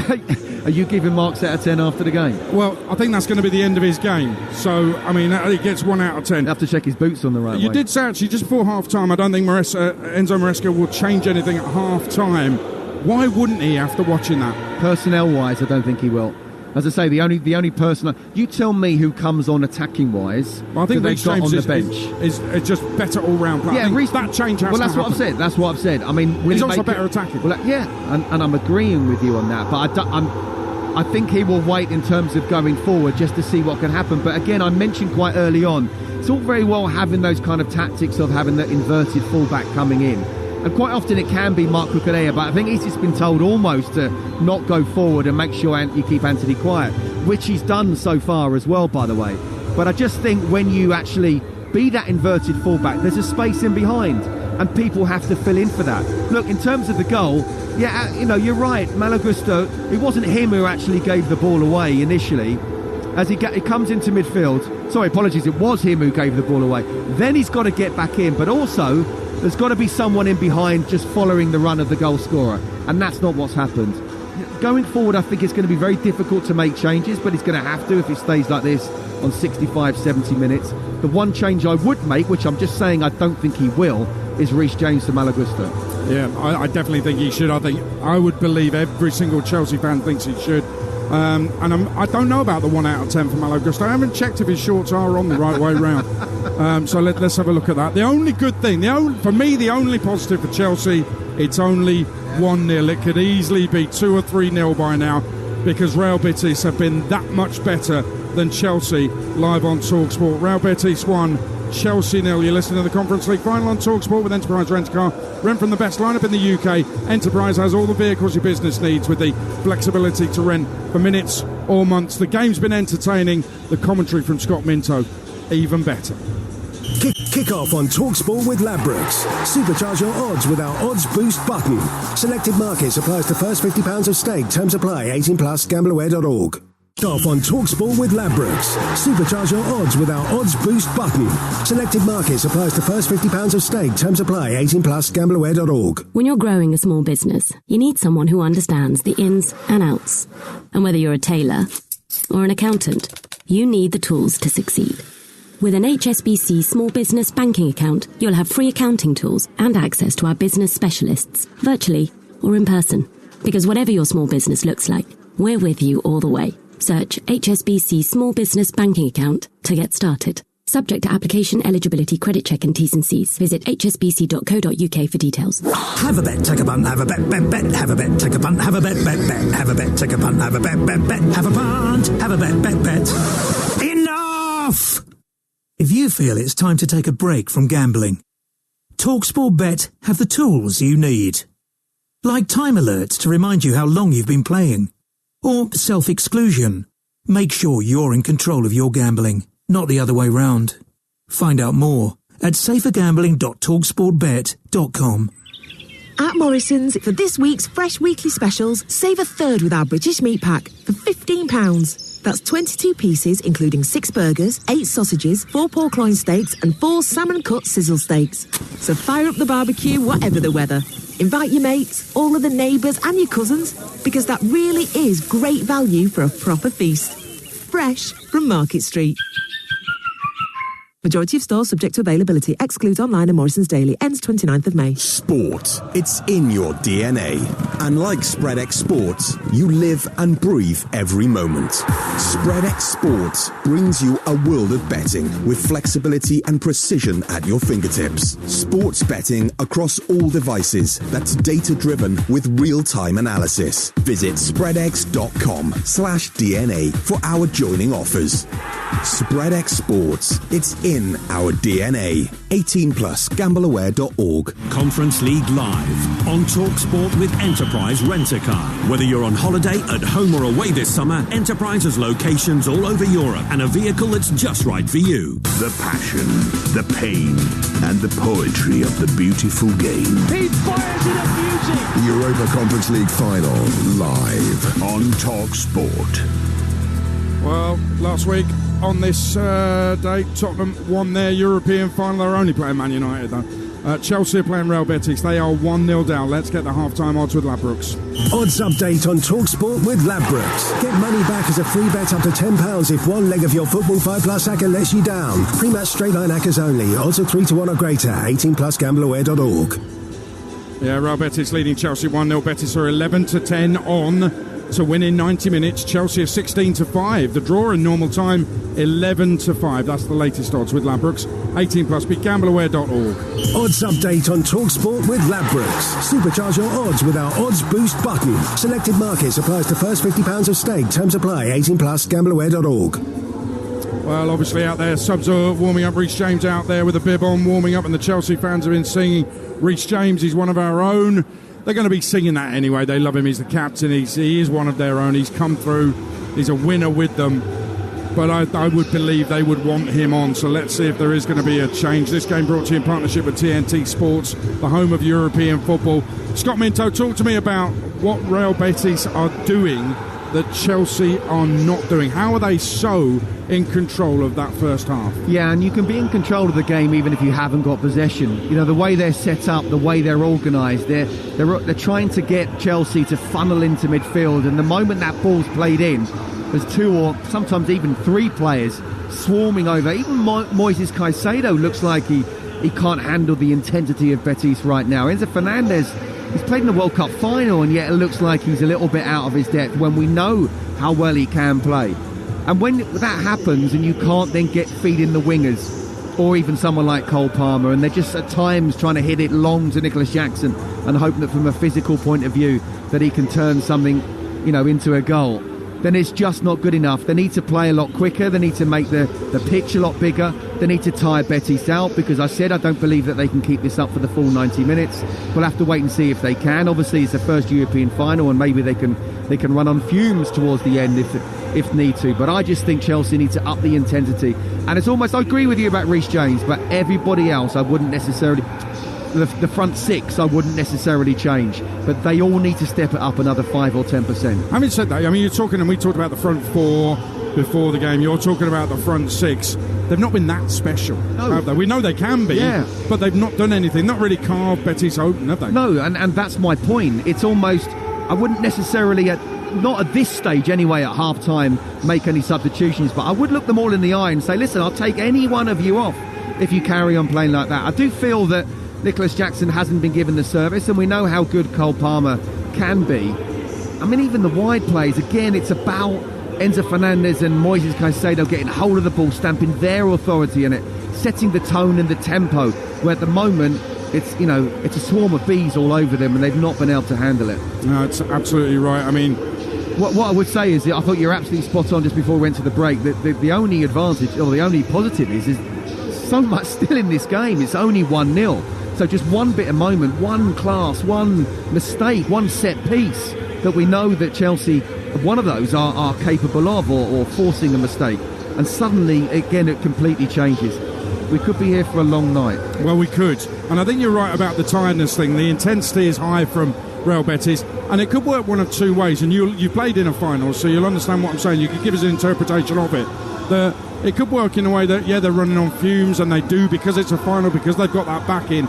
Or suddenly, halfway through the second half, or 75, 80 minutes, it hits them like a ton of bricks, and they can't get the legs going. Well, they're running in treacle, and the lactic acid sort of builds up, and absolutely, and that's where the experience of Manuel Pellegrini will see that and make changes. But I just feel that in the last 5, 7 or 8 minutes of that first half, Chelsea did up the intensity. They did force Betis on the back foot. They did play the balls in behind, where Adrian had to come out, and Enzo Fernandez nearly got in. There were some corners. There were some signs that Chelsea can do something. And if they just keep on playing like they did in the last 5 minutes, then I do think Betis will struggle to keep up the intensity they had in the first half.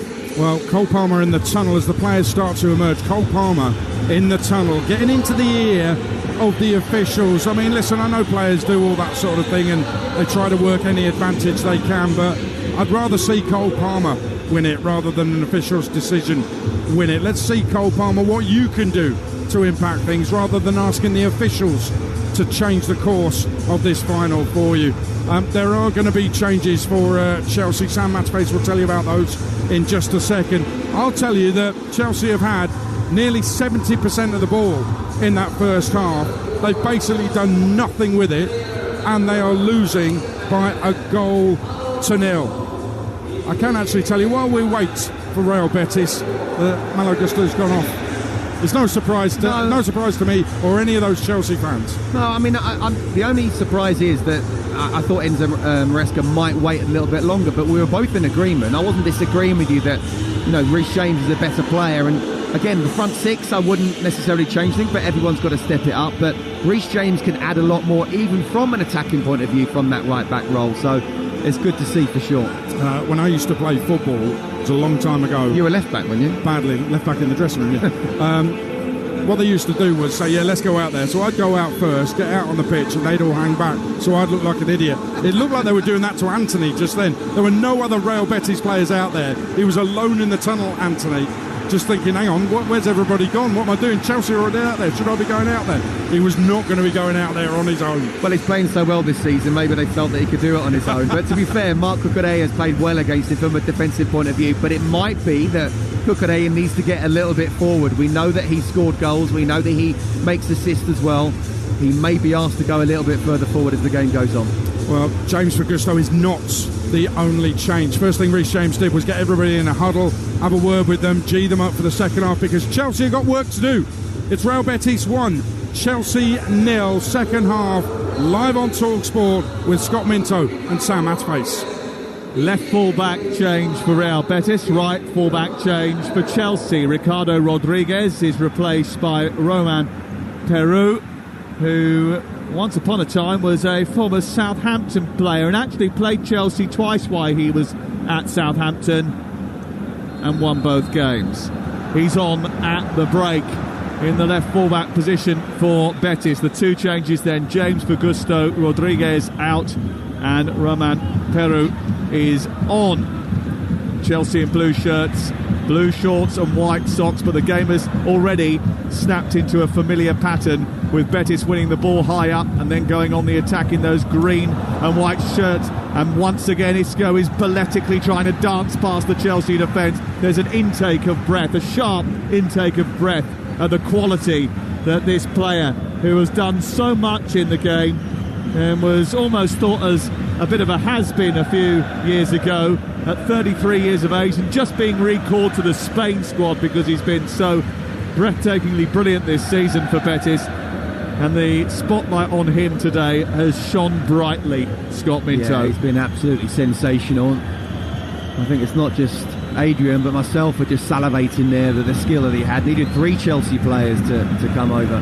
Well, known as the Venice of Poland, Wrocław is the third largest city in Poland. It's situated in the southwest of the country on the Odra River. Compromises of 12 islands and over 100 road and footbridges, and at times Chelsea looked as if they were struggling to keep their heads above water in that first half. Ferocious and merciless with their relentless pressing and energy, Betis lead by 1-0, but Chelsea have the ball and they're trying to come forward with Madueke, who's back out on the left hand side at the start of the second half, grabbing hold of the ball just in from the left touchline, guides it back to Cucurella. Now the blonde hair of Caicedo chipping the ball back out to Madueke, who attacks the edge of the penalty area but doesn't seem to have an idea, a picture in his mind of what he wants to do when he gets hold of the ball there, Madueke, and the ball goes back towards the halfway line. James, who's wandered into midfield from right back to Chalobah, on to Neto, into James in a bit of space. He can deliver a ball from this sort of range, and it's an arcing beauty towards the edge of the 6-yard box, but there's no one to get on the end of it because Jackson had run towards the near post, and the other two who were coming in, Enzo Fernandez and Neto, were just a little bit behind it. But what a ball. What a ball.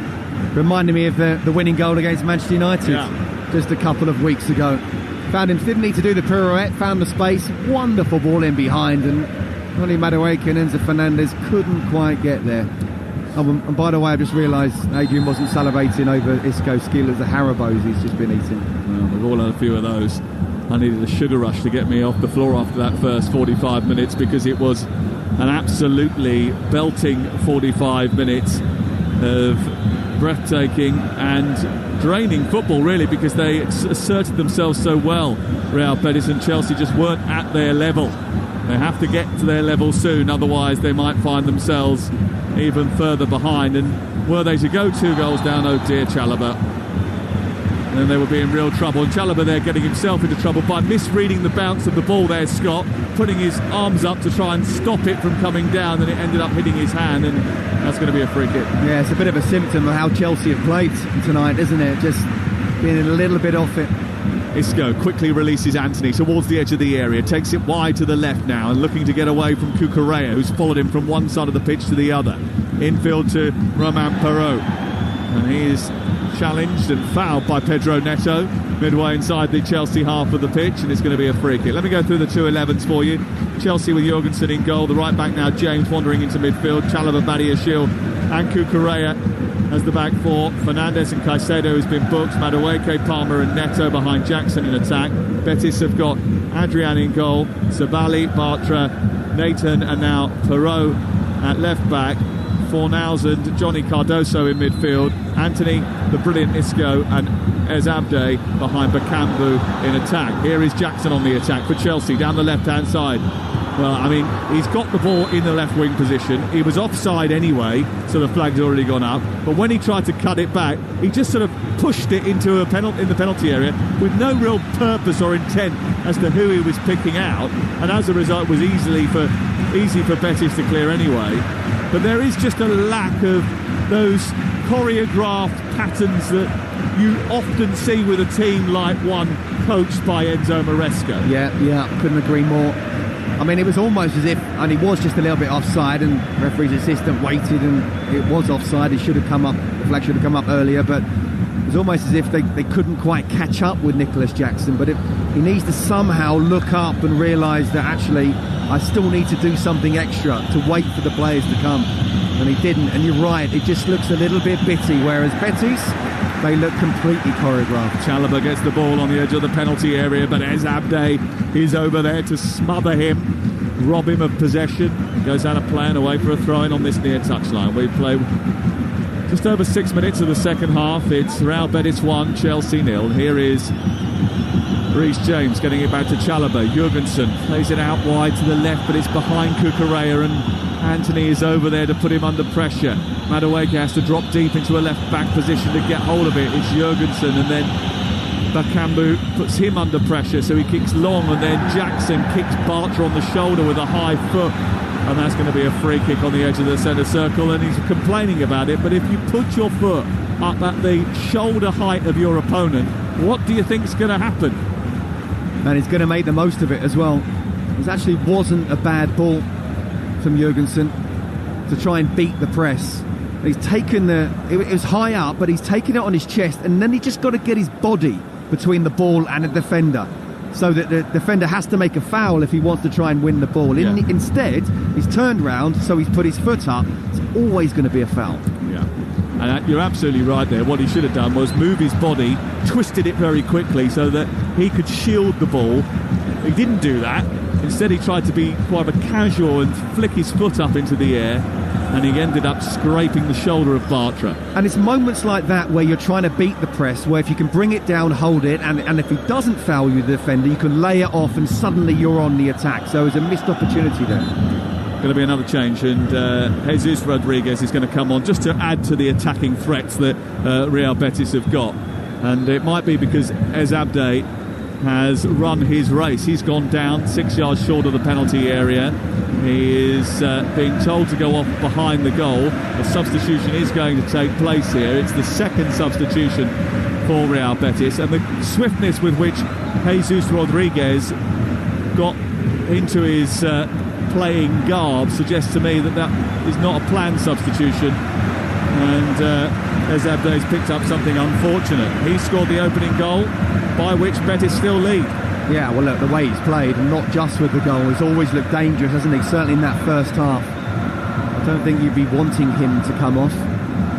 But Jesus Rodriguez is a young talent, under 21 Spanish international, and he will definitely think that he's got a great opportunity here, but it's not something Betis or Pellegrini would have wanted. Scored in the quarter-final, Jesus Rodriguez. He's still only 19 years of age. He's on to play on the left-hand side of the attack for Real Betis.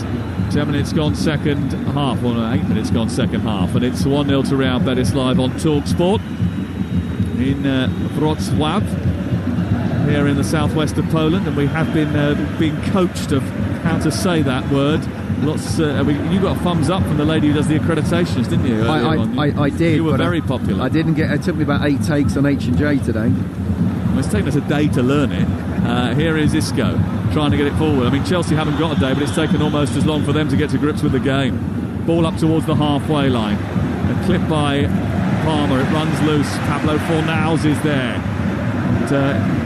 We know that he's been speaking to Mikel Antonio this week, Pablo Fornals, and laughing and joking in the build-up to the game. He was suggesting, this is my level, this is my cup, this is what I'm all about. He was up for winning it again for a second time. It was all a little bit tongue-in-cheek, but there is a desperation, a desire apparent from the Real Betis team that they don't want to let this opportunity slip of winning a European title for the first time. Here is Madueke though for Chelsea, looking to try and turn the tide. Down the left as they look at it, across into the box. Jackson goes towards the ball.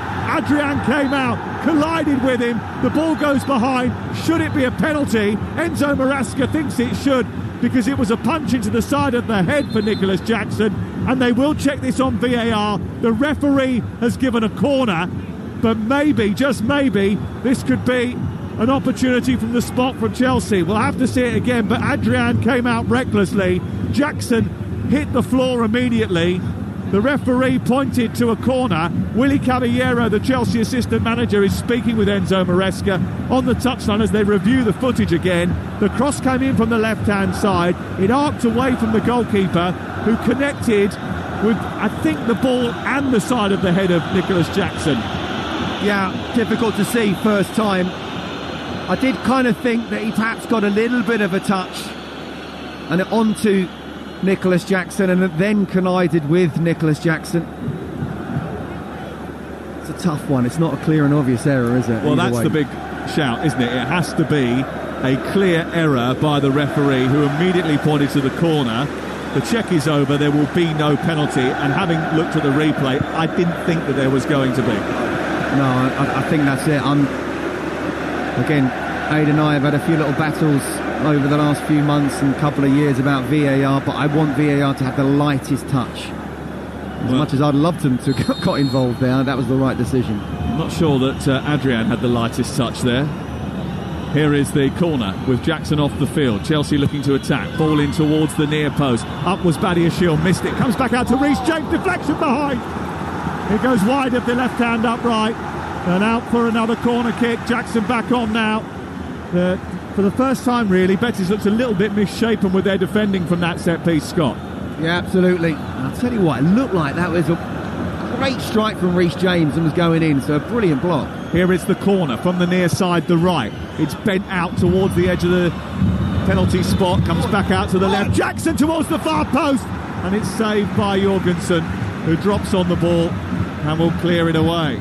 57 on the clock, Chelsea putting pressure on, but not managing to create a goal-scoring opportunity. No, it's a clever little pass from Enzo Fernandez, and it's actually a really poor cross from Nicholas Jackson on his left foot, his wrong foot. That was a poor ball. It was a really poor ball. At the other end, Isco is on the charge again. Chest pumped out, legs moving at a vociferous speed. It's gone out to the right-hand side, and the cross from Anthony is a little bit too deep. It floats out of play and goes out for a goal kick away to our left. But Chelsea will take encouragement from the fact that they've just had a little bit of joy going forward, and that we've nearly played an hour mark, and despite not playing very well, it's only 1-0. No, absolutely. You know, they were much better in the last 5 or so minutes in half-time, and the last 5 or so minutes they've been much better. Jackson, a little bit more precise with his ball this time. Wants the return from Madueke, who overhits that slightly, and it just goes out of play and away for a goal kick away to our right-hand side. Benoit Badiashile picked up a yellow card, by the way, when that corner kick was given for protesting too intensely at the referee. So a yellow card has been dished out to the centre half. Chelsea now with 2 in the book. And the ball is away to our right, and a goal kick being taken by Nathan into Adrian. Adrian manages to get it back to Nathan again, who clips it down the left side into the chest of Jesus Rodriguez, a little bit loose with his ball forward, but then Neto similarly is loose with his. Chelsea give it back to Betis. Perrault allows it to go out for a throw in the left full-back position. It looked to me as if Levi Colwell's just got asked to come back. And it would be interesting, wouldn't it, if he sticks Levi Colwell on the two positions we were talking about team selection. But the two glaring changes, I think, that everybody noticed as soon as the team sheet came out. And I wonder, it's okay saying, well, at least they've rectified the mistake if that is what they do. But you've wasted two changes, and you might need to do something, if you're behind, to try and instigate a response. Yeah, and if it stays 1-0, you could argue then perhaps Reece James wouldn't have even given the ball away, or the defence would have been better organised to deal with the goal. Caicedo hesitates before playing it out wide. The referee got in the way. Now be an uncontested drop ball in the middle of the Betis half. But actually Caicedo could have played that ball quicker out to the near touchline where Neto was waiting for it. It's actually going to be a change on the near touchline for Jadon Sancho's coming on, actually. And Colwell. I think that's Colwell down there as well. Yeah, I think they're going to do a double change here. Chalobah has it halfway. Neto wants it tight to the touchline on this near side. Looking to... he's miscontrolled it. Roman Perrault has managed to get it away, but then Neto's committed a foul. Free kick. And in the left full-back position, it's back with Real Betis. Maresca quickly out towards the fourth official. Says, come on, I want to make my substitutes now. And he's going to do that. And he needs to, because they need to somehow get a way back into the game. And changing two defenders is not going to do that. They need a different way of trying to break down this Betis back line. And actually, Sancho might be able to craft something. Yeah, he might. He might. I don't blame Enzo Maresca for the front players that he's picked today. Reece James, we talked about, yes, he's a right back, but he can change things offensively like he did against Manchester United, like he could have done there tonight with that wonderful cross he put in. But yeah, we're getting to the stage now where something needs to be done. Chelsea playing out from the back. Jorgensen's given the ball to Badiashile in a difficult area. Goes out wide to the left, and it's with Cucurella, who tries to send it down the left touchline. He kicks it straight out of play. It's out for a throw-in over on the far side. Levi Colwell coming on, Badiashile coming off. I mean, some might say if you just started with James and Levi Colwell, you could have saved yourself two substitutions. Yeah. And a possible goal. Jadon Sancho also on, and Pedro Neto's night's work is over. What do you make of that change? Well, I think he could have tossed a coin between Noni Madueke and Pedro Neto. I don't think either have really got into the game. I think it's probably right. I think Madueke has shown at times that he can in one-on-one situations. Here comes Bakambu inside the penalty area. A slip inside the box by Sabali, and that's allowed Chelsea to get the ball clear. But once again, down that right side, just causing a little bit of problem for Chelsea. And Bakambu got into the box, pulled it back through the area, and there was a real chance there. Ball given away, handball by Madueke, free kick. Things aren't running for Chelsea. Mistakes are happening, sloppy moments are happening that don't usually happen from top players, like the misreading of the bounce of the ball, which has led to a couple of handball decisions that have gone against them. Decision making has not been 100% tonight, but a lot of it comes down to energy, enthusiasm, confidence, I think. Yeah, and look, I do hope they don't think the sort of job was done on Sunday and they've just been a little bit off it because of that. This is a European final, whatever we talk about it. Ball played through the middle, Jackson trying to chase. Adrian comes right out of his goal to kick clear. Chelsea have done that a couple of times, and actually the times when they've looked their most dangerous, they've gone a little bit more direct. 63 gone. Betis 1, Chelsea 0. I think they have to sometimes look for that ball over the top. Nicholas Jackson has to threaten that. He doesn't have to do it all the time. If it's on, put it over the top. But if it's not, still Jackson make that run. It creates space then for someone like Cole Palmer. Well, Betis are playing a high line. They're squeezing up to within 10 yards of the halfway line. There's space to run into there. Why not utilise it? Here's Madueke. Tries to play a ball on the inside channel. It's cut out. And then it's picked up by Pablo Fornals, and he's found Isco. Finds Fornals again on halfway.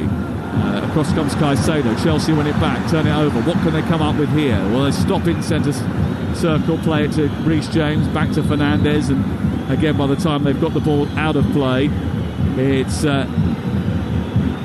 Betis who get back into shape. Sabali, far side, nicking the ball off Jadon Sancho, given back towards the edge of the area. Bartra clears upfield.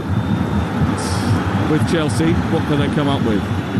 James centre circle, plays it wide right, on to Madueke, who tries to, well, he seems to run through Roman Peru, and if you run, he's not Casper the Friendly Ghost. You can't just go past him, go right the way through the middle of his body.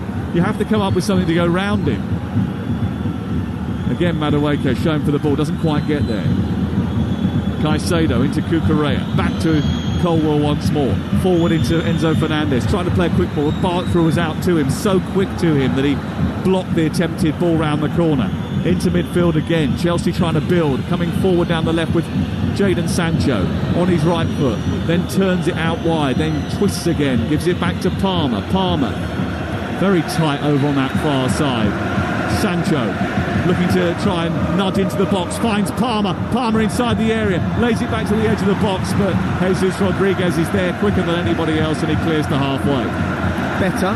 My one sort of concern about Jadon Sancho, for either Noni Madueke or Pedro Neto, he doesn't quite have that dynamism, that sort of directness, but at least he got the ball there and he tried to go forward and almost created something, going past two players and playing Cole Palmer in. I think he really likes playing with Cole Palmer, Jadon Sancho, and I think Noni Madueke on this near side does as well, as Palmer picks it up and then travels forward, then left-footed, delivers the ball. Here's Enzo Fernandez! Getting on the end of a Palmer cross, nodding it beyond the reach of the goalkeeper Adrian, and Chelsea are back in the Conference League final. A brilliant ball in from Palmer, left-footed arcing ball in towards the centre.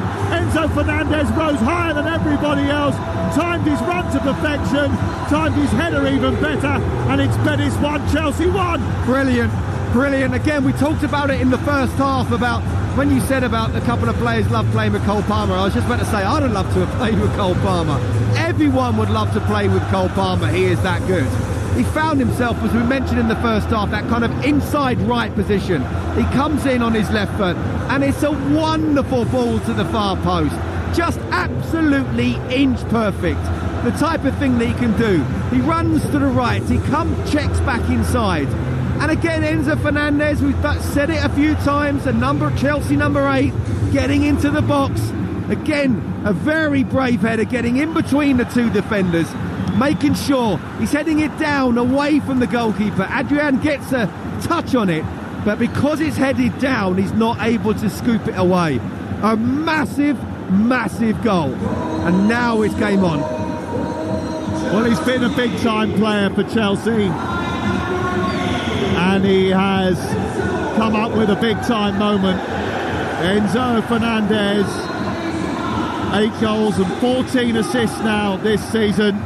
He's had a really strong campaign. He got a crucial goal in Copenhagen in the round of 16 first leg, and he's got a crucial goal in the Conference League final. And that was all about his desire to get into the box, get on the end of the cross, and all about the absolute quality of Cole Palmer. Here is Madueke trying to find Palmer again. Now on the inside, he sends the ball towards the edge of the 6-yard box. Offside flag is up, and there'll be a free kick inside the area. Sam, we talked about 1-0. That's the only sort of positive thing, and it's about moments. Well, you're absolutely right. 2 moments there: Cole Palmer and then Enzo Fernandez. And look at the way Chelsea are now. They're swarming over Betis like Betis were swarming over Chelsea in the first half. Well, they have fond memories of their previous encounter with Real Betis, the most significant of them all. Gianluca Vialli overcoming Luis Aragonés Betis in the quarterfinals of the 1997-98 Cup Winners' Cup, on the way to winning it. Here on the left-hand side, Sancho trying to get into the box beyond Sabali. Sabali stops him, but it's cleared away by Bartra. But it's all Chelsea now. Absolutely. The momentum has shifted immediately in their favour. Maybe the changes have helped. Here is Enzo Fernandez scooping it out to the left. Now Sancho starts to dart forward. He's got 4 to aim at in the centre. Enzo Fernandez gives it back to Sancho. Then it's on to Cucurella. Then to Caicedo. There's a crispness and an assertiveness about Chelsea. And Palmer started all that. He goes down, wanting a free kick. Referee says play on. And then there's a stumble by Antony on the far side. Chelsea get it moving quickly, and they're on the attack again. Enzo Fernandez makes the dart. Palmer gets it left-footed, and it's saved by Adrian, who moves to his right and pushes the ball down by the post. It is the first half in reverse, and Betis can now not get out of their own half. They're either just knocking it long and Chelsea are picking it up again, or they're trying to play out and Chelsea are all over them. Oh my goodness, what difference a goal makes. Bit of brilliance from Palmer and Enzo Fernandez. Well, he is brilliant, and he has been brilliant for Chelsea, and they've relied so much on him, and when he hasn't been in form, no one really has been able to cover for him. But he's created a lot of opportunities this season for Chelsea that haven't been taken, and I think Adrian actually mentioned that before the start of the game. Here is Isco, though, into the penalty area for Betis, blocked by Levi Colwill, who comes across and makes a really good tackle. And now Chelsea have got the chance to break. And again, the game swings violently from one end to the other. Caicedo through the middle of the centre circle to find Enzo Fernandez. Taken on by Palmer now, who runs up to the edge of the box, drifts one way, then the other, holds on to it despite 4 green and white shadows. Turns it into Caicedo, who then finds Enzo Fernandez, and his ball out towards the far side is stopped by Jadon Sancho. There's a swagger about Chelsea that started to infiltrate their play, something that was sorely missing in the first hour of the game. Here is Palmer again, the catalyst, picking it up right side of the box. Madueke is in support. Again, he feints to go one way, then the other, stops it, then does a lovely little Cruyff turn, goes past Jesus Rodriguez, in towards the near post. Jackson is there, and Palmer has done it again. He's turned the game all on his own. Jackson may have applied the finishing touch, but it's all about Palmer.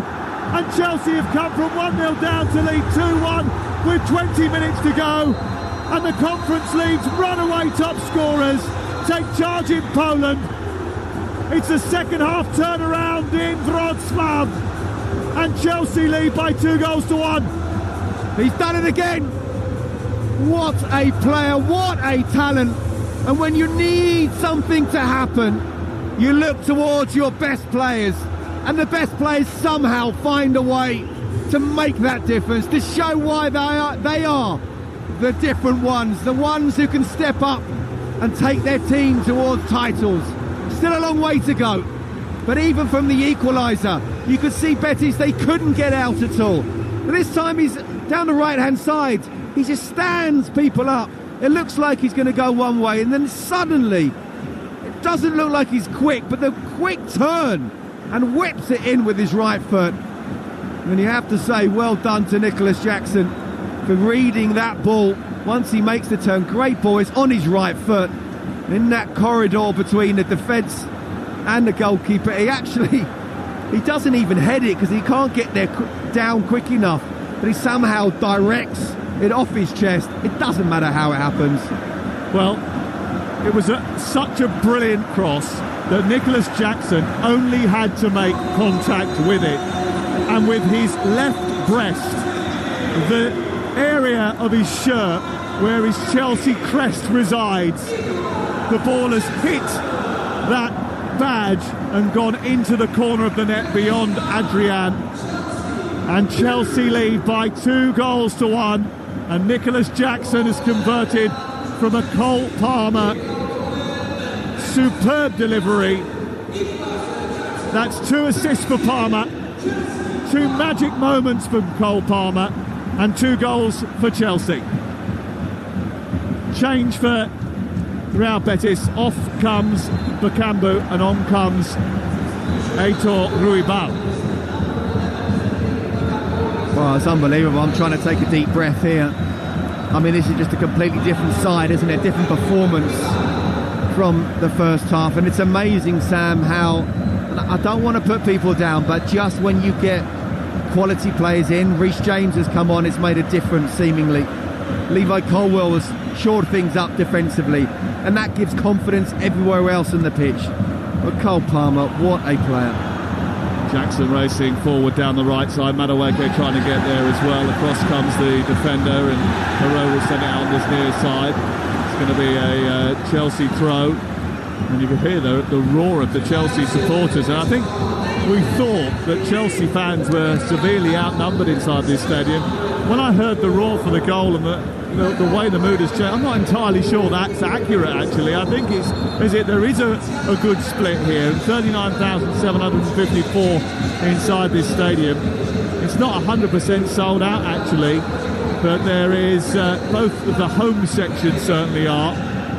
Both sets of supporters getting 12,500 tickets for this game.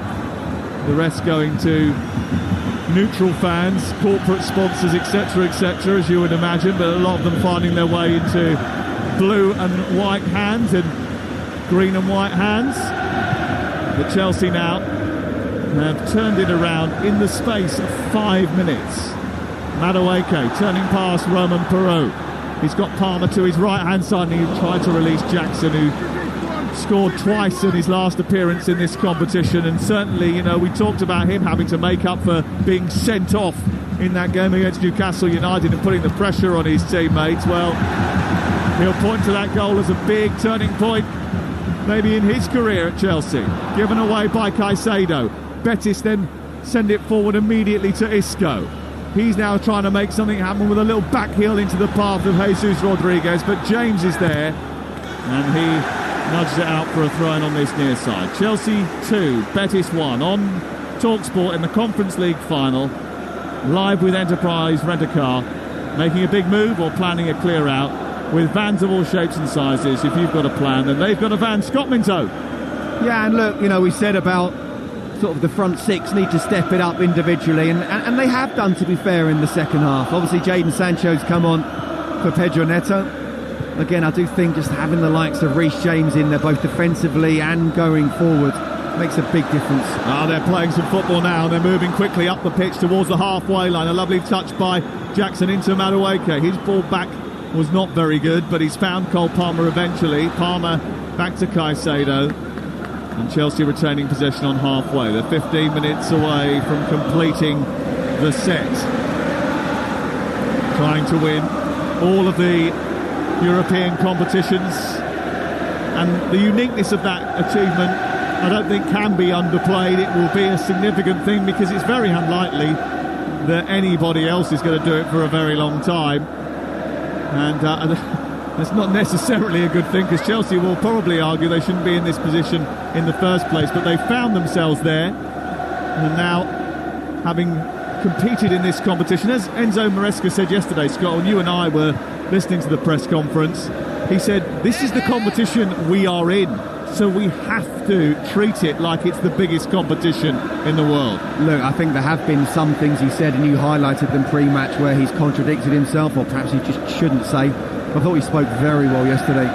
Look, we're in this competition, so we're in it to win it. And to be fair, they've done really well so far, up until the final. And Betis is a massive step up from everybody they faced in this campaign, in this competition. But look, you know, the downside of what he's picked, I think he could admit that he made a wrong team selection, but fair play to him for switching it around, and the players for turning it around so far. So far. There's still 13 minutes to go, and Real Betis might not be finished yet. The ball from Anthony is a curling one in towards the near post with the outside of his left boot, which is dealt with by Chalobah. One over on the far side by Cucurella. Chalobah was part of that group in 2021, and he knows what it's like to get over the line or be part of the squad that get over the line in a big competition. Here's Isco, though, after a quick corner kick is taken, tries to find Johnny Cardoso, but it's won by Jackson, and Jackson can get away here, and he's played in on the halfway line by Sancho, and he's racing away, and Sancho's to his right hand side. He takes a heavy touch and gives it straight to Adrian. My word, that was a killer goal there for the taking. It was a moment where the trophy should be won. Nicholas Jackson with a incredibly heavy touch as he galloped away to the opponent's half of the field, and now he seems to have done himself some damage, and he's on the floor by the edge of the penalty area. Chelsea down to 10 players. Here is at the other end Rui Bal. winning the ball from Chalobah and laying it back to Anthony right side. Anthony moves towards the edge of the box as the game again goes from one end to the other. Anthony falls over as he attempts to get the ball in field. Slips, smashes the ground in frustration. The ball won by Nathan on the halfway from Enzo Fernandez, and Betis come forward again. Still, Jackson is down. Isco trying to twist away from Palmer. Palmer picks it up and then smashes it out of play so that Chelsea can make a change, and they're going to have to bring on a substitute for Jackson, who doesn't look like he's going to continue. Has he given Cole Palmer a yellow card there for just kicking it out? Yeah, but he's kicked it out, and then it's a throw-in. He's given Cole Palmer a yellow card for, I think, kicking the ball out too viciously. I'll leave it out. I've heard it all now. That is the most ludicrous yellow card I think I've ever seen. Do you know what? Just going back to that chance, what a chance that was on the counter-attack. He's on the halfway line, he's sprinting. The first touch was good. His second touch, he's just completely overplayed it. And do you know what? The goal and that kind of sums up Nicholas Jackson. He's got so much potential, he's got all the attributes, but hasn't quite got that composure to take himself, at the moment, to the next level. And I wonder whether just in that sprint, I don't know if it's a calf or a hamstring he's done. Hopefully it's just cramped, nothing more. Then he can continue, because he is a handful, he really is. Well, he does that thing that not anybody else in the Chelsea lineup does, and that's run in behind at pace. But that's why Chelsea need another striker, not necessarily to replace him, but certainly to add another option. Because when he's not there, okay, you can maybe put Pedro Neto, obviously you can't deny it, but he can add pace in behind, but he doesn't add pace and strength and ability to hold the ball up. Well, Nicholas Jackson is clapping the supporters behind the goal, but had he just shown just a little bit more poise, he would have been taking all the plaudits and Chelsea would be taking home the silverware. 10 minutes to go. He comes off and he's replaced by Kiernan Dewsbury Hall. Got to the semi-final to this competition with Leicester a couple of seasons ago.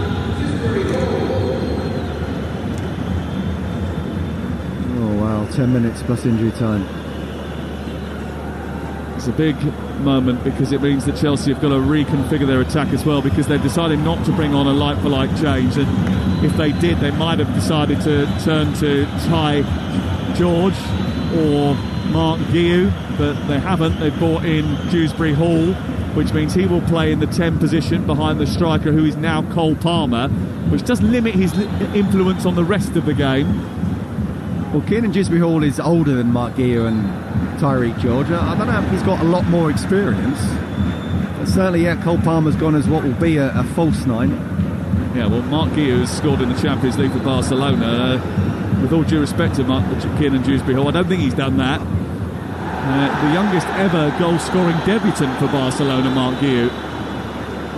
But he is not called upon. He hasn't played for a long time, to be fair to him. He's, I don't think he's even been part of the squad for a little while, but he certainly hasn't been on the pitch for a very, very long time. His last appearance was February the 3rd. He's had a hamstring issue himself. February the 3rd is a very long time ago to expect him to come straight back into an intense cauldron of a cup final. Only want him to do 9 minutes though, Sam. That is true. Here is Enzo Fernandez, whose goal changed the tie. Out to the left, and Sancho is waiting for that Jackson pass before Jackson's hamstring seemingly had a little twinge. Here is Caicedo trying to turn away from Isco, get himself out of dodge. He goes all the way back to Jurgensen holds it on the edge of the D after bringing it down, then slips as he kicks it long. Nathan will take this out of the sky under no pressure. And Betis have got 8 minutes to come up with a way back into this game, having been the better team for basically 60 minutes. Yeah, look, I'd say the first 40 and then the first 10 of the second half. Well, Chelsea came back and showed what they can do towards the end of the first half. But, I mean, it's the cliche, but goals change games, and the moment that 1-1 came in, you could see them drop. Oh, brilliant from Dewsbury Hall to get away from Johnny Cardoso. He's wandered into space. He's got the opportunity to play out of Sancho on the far side. He's in the area, right-footed. Jadon Sancho wins the Conference League for Chelsea. the ball infield, right-footed, wraps his leg around it, curls it in at the far post. Chelsea have come from 1 down to lead by 3 goals to 1, and Jadon Sancho, in what might be his last act in blue, scores the goal that seals it for Chelsea and Enzo Maresca. And all of a sudden Chelsea have just completed the whole European bingo card. Well, whether it's his last game for Chelsea or not, it'll be a Chelsea hero now going forward for many years to come. But who was it who just ran across with the ball and then just laid it to him? Kiernan Dewsbury Hall. Kiernan Dewsbury Hall was very good indeed. We talked about him coming on and perhaps not quite having the experience that you'd want, but yeah, that's what he can do.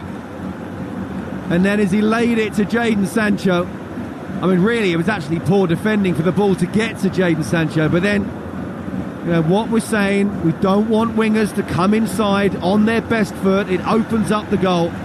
But Jadon Sancho just needed half a yard. That's all he needed. And Adrian had no chance whatsoever. And I talked about a 1-1 as Kiernan Dewsbury Hall was running with the ball there and about to play it to Jadon Sancho. You just felt that first goal, that equaliser, just completely took the steam out of Betis. Again, talking in the first half, they can't keep this up for the full 90 minutes. Still needed bits of brilliance from Cole Palmer. But the moment 1-1 came, I didn't really have any doubt that Chelsea would go on and win this game. Kiernan Dewsbury Hall on the pitch for 2 minutes 46 seconds before setting up that goal for Jadon Sancho. They got a little bit of fortune there because the ball took a bobble off the pitch and actually outfoxed Sabali, the defender, the right back, who didn't deal with it at all well. It scooted through to Sancho, and then Sancho just adjusted just so very quickly, came in on his right foot, bent it into the far corner, and Chelsea are moments away from winning another European trophy.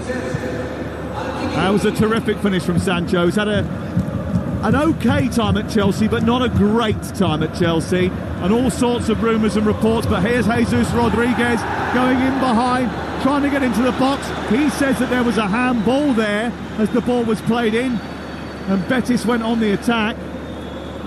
Jorgensen's got it in his hands now and he'll look to clear it, but Isco flicked it over the top again, and as the ball was brought down, well, Reece James came across. There wasn't too much in that, but there was a quick penalty check by the VAR, but then that was quickly dismissed, and Chelsea coming forward again. Yes, Jadon Sancho was given a yellow card for ripping his shirt off and twirling it over his head, Chloe Kelly style at Wembley.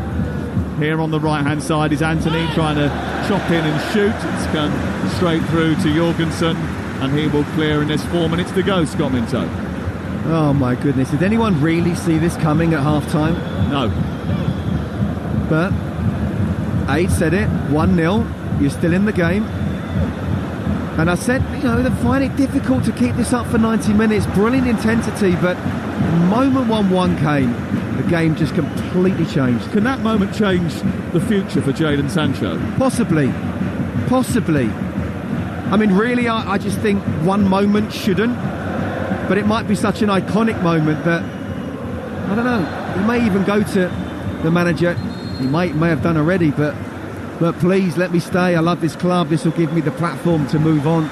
Because the rumours are that they're going to send him back to Manchester United. He's only on loan, and that they're not going to complete the permanent deal. And that's going to cost them a bit, but they're going to do it anyway. But I just wonder whether or not that might not be the case. It's not easy to get players of his quality in the building, and if you get him right and he's happy, he can play, he can create, he can cause problems, and he's shown that.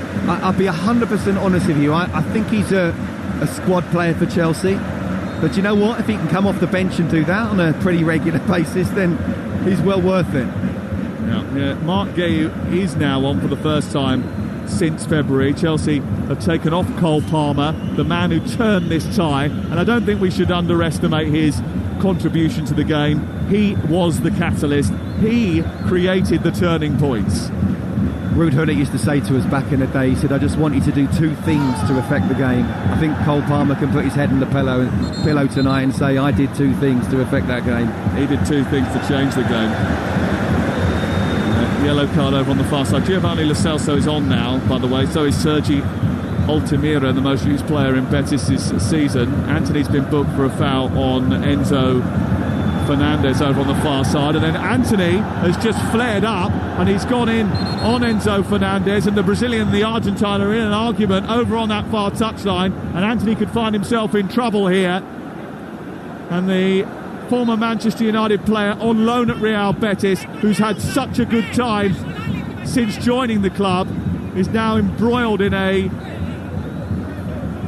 duel over on the far side with Enzo Fernandez, and the referee is trying to calm things down. He's taking advice from his assistant over on the far side. Frustration certainly building and bubbled over, I think, and Anthony now trying to wander away without getting a second yellow card in quick succession. Well, first of all, Brazil versus Argentina. Yep. It'll always be a battle, won't it? And second of all, I did say to you and Adrian at lunch that there's every chance that either Anthony or Marco Correa could get sent off, and Anthony's just put his head into Enzo Fernandez and made proper contact. That's not a headbutt as such, but he's definitely made contact where he didn't need to. It's a second yellow card, isn't it? Let's just put it that way. He's got away with that one. Well, they both have, because they both could have ended up getting yellow cards there. But that isn't the case. The referee has allowed the game to continue. We're into the final minute of it. Chelsea lead by 3-1. The winning goal from Nicholas Jackson's chest, but the goal that sealed it was Jadon Sancho's strike after 83 minutes. And Chelsea now just seeing out the clock before things turn into a party and a celebration in Wrocław. Here is Guiu, lovely touch off towards Madueke, who's miscontrolled it. He hasn't had his best game in Chelsea blue tonight, Madueke. A little bit frustrating. He has won the ball and fought out over on this near side to win it. He's got an England camp to go into now as Madueke. A couple of these players will be thinking about a short break before the Club World Cup. Others have got international duty to come before that. It's going to be a long summer for some of them. Blimey, it's relentless, isn't it? Here's Roman Perraud in towards the near post. Ruibal tries to get a flicked header on it. Not cleared properly by Cucurella. One back on the far side by Lo Celso. He tries to turn it round the corner. Sabali goes across. Cucurella is there. And then Sancho takes it in. Lovely little balletic turn and runs up towards halfway. Keeping command of the football. Wandering infield. Giving it to Caicedo, who charges up the pitch. We're into 5 minutes of added time. At the end of the 90, live on Talksport, with Chelsea winning the Conference League final by 3-1. Here's Caicedo! Edge of the area! Driving the ball home and driving Chelsea into a 4-1 lead. Brilliant break. Picked up in the left corner of the field by Jadon Sancho. He drove upfield. Chelsea built it brilliantly. Enzo Fernandez into the edge of the box. Caicedo was there, and Chelsea finish it off with a brilliant effort from their player of the year, Moises Caicedo. It's 4-1. Look, in a way, Betis don't deserve this. It's not a 4-1 game, but in another way, who really cares? And Moises Caicedo, it is quite apt, isn't it? He's not your natural goal scorer, I think that's fair to say, but he has been, through thick and thin this season, Chelsea's best player. And for him to get what will probably be now the last goal of this game, of this season, I think it's pretty apt. Betis just gone. They're out on their feet, both mentally and physically. There is a little deflection, but again, who cares? He's on the edge of the box, takes the touch. Adrian has no chance whatsoever. And Chelsea are minutes away from lifting the trophy. Yeah, Chelsea leading by 4-1 against Real Betis in the Conference League final, live on Talksport with Enterprise Rent-A-Car. Rent from the best lineup in the UK. Enterprise has all the vehicles for your business needs with the flexibility to rent for minutes or months. Moises Caicedo celebrates, and Chelsea lead by 4-1. And it's a brilliant Caicedo strike that did take a little deflection, which meant that the ball curled away from Adrian from the edge of the area. And Chelsea are now in a position of complete command, and they and their fans can start their celebrations. A game at half-time that looked as if it was going beyond them. A game at half-time which looked as if they were struggling to find a way in. But they dusted themselves down, they made the changes that were necessary, and they have got themselves on the front foot, taken complete control of the match, and scored 4 second-half goals to blow Betis away. Here is Bartra on the edge of the box, shooting from distance. Over the top of the crossbar it goes. And it's out for a goal kick away to our left-hand side. It's Betis 1, Chelsea 4. It was just about getting that equaliser. Once they got the equaliser, the body language of Betis, the body language of Chelsea. And 2 goals in 5 minutes. They'd kind of gone. They needed a third goal, of course. They didn't need the fourth, but we'll take it. What a turnaround it has been. Well, it's fascinating, isn't it? Because this could be the moment, and it's not the most important trophy in the world to everybody else. But Enzo Maresca said yesterday it's a good season, but it could be a great season if they win the Conference League. Now, he knows himself, and Chelsea fans know, that they're used to winning other trophies, better trophies, bigger, higher profile trophies than this. But maybe they can use it as a springboard like they used to use the League Cup back in the day. There's a bit of a flashpoint on the edge of the penalty area. Lo Celso getting involved. Colwell goes across. Chalobah says something. The referee intervenes. There's a yellow card for Peru, who has been involved in a bit of mouth, which the referee wasn't warming to. But that's a possibility, isn't it? Using it as a springboard, like Mourinho did back in the day with the first trophy, getting it over the board. 100%. I think the bigger achievement this season has been getting into the top 5, and obviously they finished 4th. But to win a trophy in the way that Jose Mourinho did with, you know, the 4th most important cup in England. But no, he treated it as every tournament you go into is the most important. It creates a winning mentality with this very, very young squad. They're throwing water at Enzo Maresca, the players, and he's told them to stop doing it until the end. Now they chase onto the pitch. The full-time whistle blows. It might not mean much to many, but Chelsea can now claim to be the first to have totally conquered the continent. They've won the Cup Winners' Cup, they've won the Champions League, the Super Cup, the Europa League, and now the Conference League. And they have completed the set with the youngest team in the Premier League. It's not the most significant trophy in world football, but for this Chelsea squad, it might just be the taste of silverware that inspires them to rekindle their love for it. 4 years since they last won a trophy, they are victorious again. Cole Palmer was the star of the show. He turned this game on its head, a game that was well beyond them at half-time, but he conjured up 2 goals in the space of 5 minutes, which altered the course of this match. And Chelsea, as a result, are winners again. The 2025 Conference League final winners are Chelsea Football Club, winners of the whole lot. Well, they talk about a game of 2 halves, and it's a cliche, but we've just witnessed that on Talksport tonight. That first half, completely different sport to the second half. Chelsea absolutely ripped them to shreds. And what I will say is that Maresca, we know, got his team selection wrong.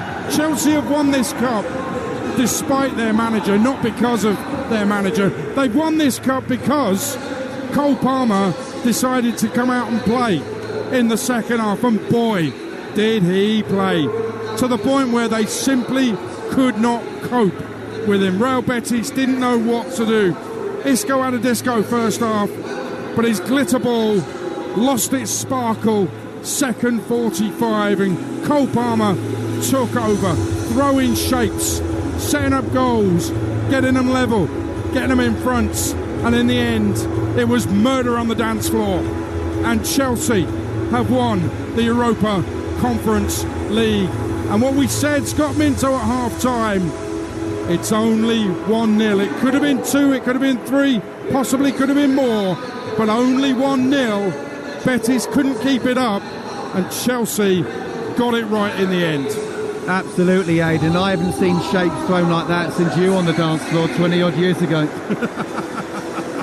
Honestly, Cole Palmer, what a player. Look, you know, I've defended Enzo Maresca throughout the season, and I still think, you know, he's righted the wrong to a point, but he's got away with it. His player has got him out of trouble.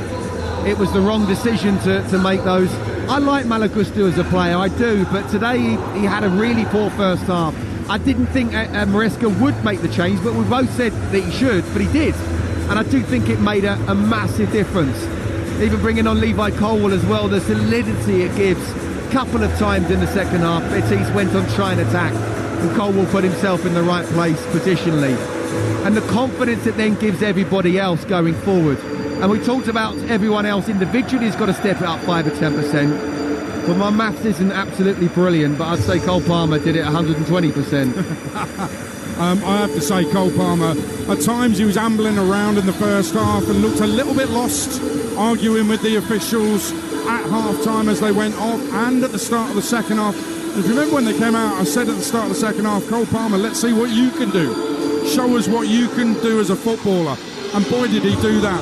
I think he watched Isco in the first half, didn't he? I mean, to be fair, you were saying before the game about both those players, and it's not unobvious to say that, but those were the stars tonight. Isco was amazing in the first half. Cole Palmer was amazing in the second, but he did it twice. And I just felt that the rest of the Betis team, once they realised that equaliser was in, they were going at full throttle in the first half. They couldn't afford to concede the goal. And there were times where it looked like they were going to go and get the second goal. And I don't think this Chelsea side would have come back from 2-0 down. But they stayed in the game. It was 1-0. And as you say, Cole Palmer stepped up and did what Isco and more was doing in the first half. I think there's been times over the course of this season where there's been some disenfranchised supporters at Chelsea. We've had protests outside the ground. There hasn't been the direct connection with the manager and sometimes even with the squad. But there's a moment over there right now happening with the travelling support that's come over here to witness this, and that squad that could be the moment that everything gels for this very new group. Because, I mean, they're partying like it's 1999 over there. Well, I tell you what, all those goals were at that end as well. It was almost like it was meant to be that Chelsea produced virtually nothing in an attacking sense. At the end, there was the opposite end to where the Chelsea fans were saving it all for the second half. But also, I think that what you were saying about Isco there, Scott, is absolutely spot on. He was trying to influence the game all over the pitch and eventually ran out of legs at the age of 33 to do that. Cole Palmer was influencing the game in a more attacking sense, and he could only do that after Maresca corrected his mistakes, made the defence more stable, which allowed the midfield more freedom, and therefore Cole Palmer more ability to influence things. You should be a pundit. Sorry, yeah. No, you're absolutely right. I think that, again, we can criticise Enzo Maresca with his team selection here, but still, he corrected the wrong. But you're then relying on the players to do something, and Cole Palmer did that. So in that sense, he's got him out of jail to a point. But I still want to try and defend Enzo Maresca, because I don't want Chelsea to be that club that is always looking to be negative and changing managers all the time. I believe it needs a little bit of foundations and then give a guy a chance. Potter wasn't given a chance. Pochettino wasn't given a chance. Somebody needs to be given a chance. And I just think, well, what he's done from where he took over at the start of the season to where Chelsea Football Club are now, in the Champions League for next season, winning this trophy, being the first club ever to win all 5 of UEFA's competitions. Hopefully, with the greatest of respect to this competition, we'll never see Chelsea in it again. And they're in the Champions League all the time. But they're in it to win it. They won it. And it's absolutely brilliant. And I'm really, I don't want to use the word proud, but I kind of am, to see them do that. And these really young players came of age in the second half, led by a guy who has a world-class talent. Well, the Chelsea players are celebrating hard, as Sam was saying. And that's how much it means to them to win, to get to a final and win it. And I don't think they're even thinking about, the level of it. They know they're in the Champions League and they're going to try and win that next season. But it's this season, and this is where they're at. So they've won it, and they're feeling great about it. The flip side is, just seeing Adrian, the Real Betis keeper, crying, real tears. Pablo Fornals won this a couple of years ago. He's been crying proper tears as well. The emotions of the event. I mean, I'm not having any of this talk of, oh, it's only the Europa Conference League. We do that too much in England. We diminish these things. It's the competition you're in. It's a European trophy. It means so much to so many people. You ask any West Ham fans who, even those who didn't go to Prague, but those who are out in Prague and made that trek, that's one of the best days, if not the best day of their life. And yes, they got married and had kids and all that, but if they're being really honest, that day in Prague was it. Now, Chelsea fans have had some big days, okay? I get that, and there will have been bigger days that some of their fans have had. But the amount of times they can say, some of those Chelsea fans, there'll be many in that number that have been to all of them. And we were on the plane with some old-time Chelsea fans who may even have been to that Cup Winners' Cup win back in the 70s against Real Madrid, I think it was, may even have been there. And then pre-Abramovich, after you'd left, and they won the Cup Winners' Cup because you'd helped them win the FA Cup. And they go and win that. And then the Russian money comes in and they start to dominate. They win the Champions League twice, Europa League twice. This will be in that number that they will talk about when they talk to their kids and grandkids about their memories of following Chelsea at the top level around Europe. Absolutely. And, you know, I was sat on the plane and there was a dad with a 6-year-old kid. And another guy sort of said, oh, you know, how old are you? He went, I'm 6. He won't remember the last time Chelsea won a trophy. So this will be a special moment for the rest of his life. And hopefully it kickstarts Chelsea to do what they did at the start of the Abramovich era. Look, whether you agree with it or not, and I don't agree 100% with the way the hierarchy or certainly the recruitment has gone, I think it's absolutely crucial going forward now, where they don't just say, well, we've done this and we've got to carry on doing. They've got to bring in a few senior pros in the key positions, in the spine positions. But the bottom line is, this is a massive night. It's a European trophy, and they found a way to win. And this will be something that will stay in many people's memories. Even those people who were back in the 70s or even the 90s. It's been 4 years since Chelsea won a trophy, and during the Abramovich era, that just didn't happen. So hopefully now, this will be a special memory, but one of many more to come. I remember when I was a kid, Chelsea didn't win anything.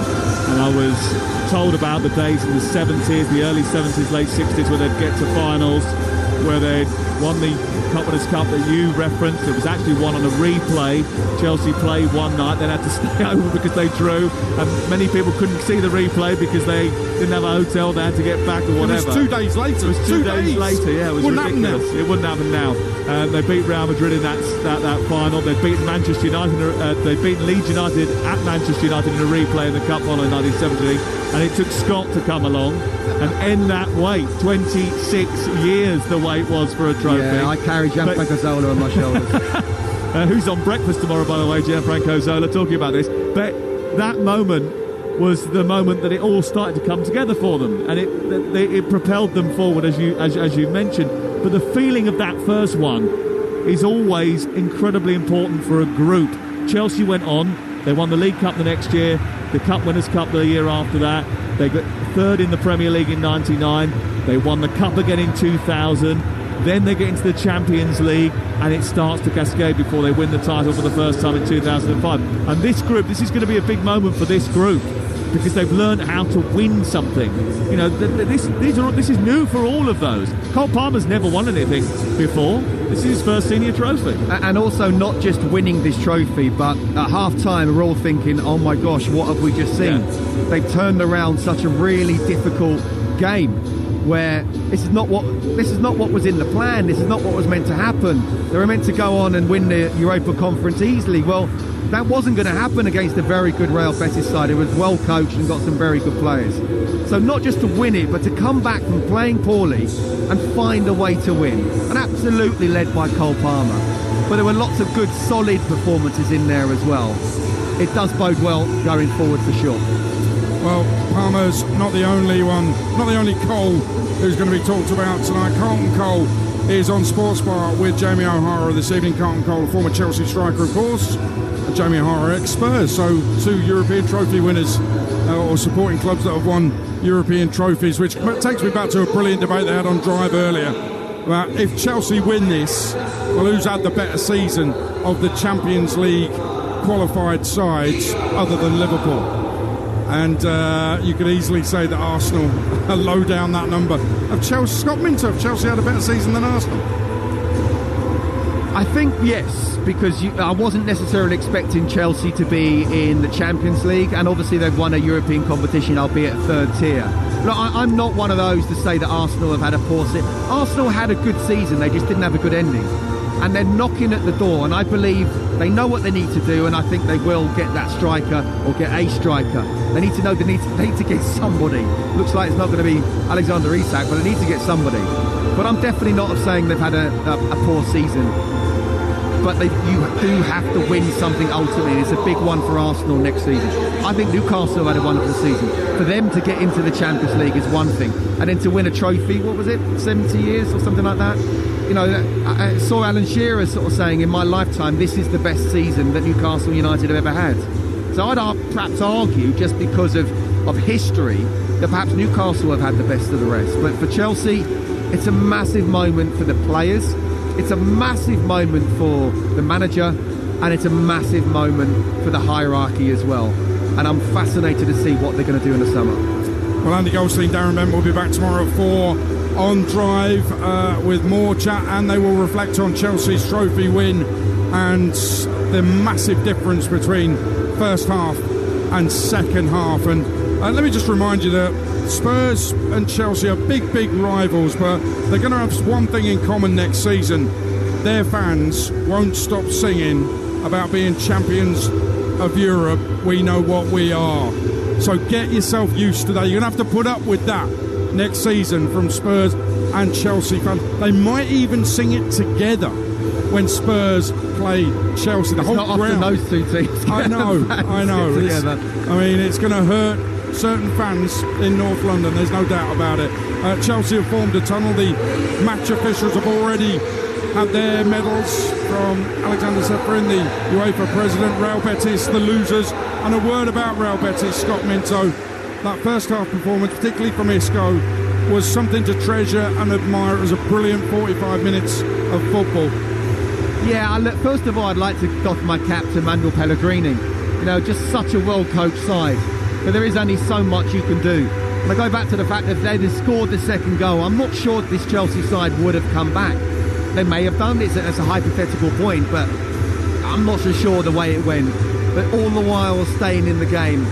That first half, they were superb. And Isco, I mean, just how good was he? And even the little skills he did at the start of the second half as well. It's like only a handful of players in the world could do that. You know, even that in itself, even though nothing came of it, was just a joy to watch. So, look, fair play to them. And to the fans, you mentioned them right at the very start. They were superb from the moment that we set foot in Poland. It's their first ever European final.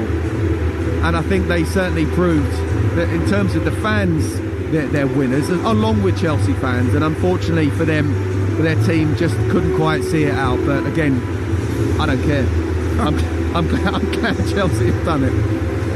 The Real Betis number 11 Bakambu, a big hug with Christopher and Kunku. They are both French friends. They are, hence the big moment they just shared together. I actually just want to mention as well Cucurella, who got squirted with juice by all the Chelsea players who chased him as they were celebrating. And I think it's because we talked about Anthony and how brilliant he's been for Real Betis, and he has, it doesn't deny that. But he didn't have a good game tonight at all, and that's partly at least got to be down to Cucurella. 100%. I mean, Anthony didn't really get on the ball too much, but whenever he did, Cucurella was strong. But I think, and I mentioned this in the United game just before he actually scored the winning goal, I said, Marc Cucurella is one of those almost annoying players, and he normally does something even from left back, and he did that night in the end, scoring the winner. But the way he man-marked Anthony tonight was absolutely superb. Well, Enzo Maresca's already been up for his medal, and here come the victorious Chelsea players to collect their medals and lift that trophy here in Poland. And to take you through it, your commentator on Talksport, Sam Matapace. Well, that Conference League trophy is 4 kilograms lighter than the Europa League, which is the heaviest trophy in UEFA's armoury.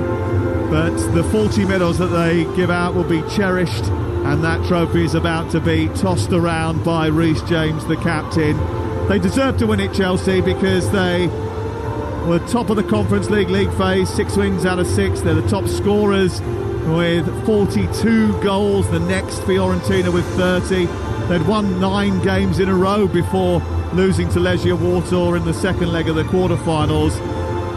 No wonder the European flag is blue. Chelsea have absolutely dominated this competition and they have won the whole lot now.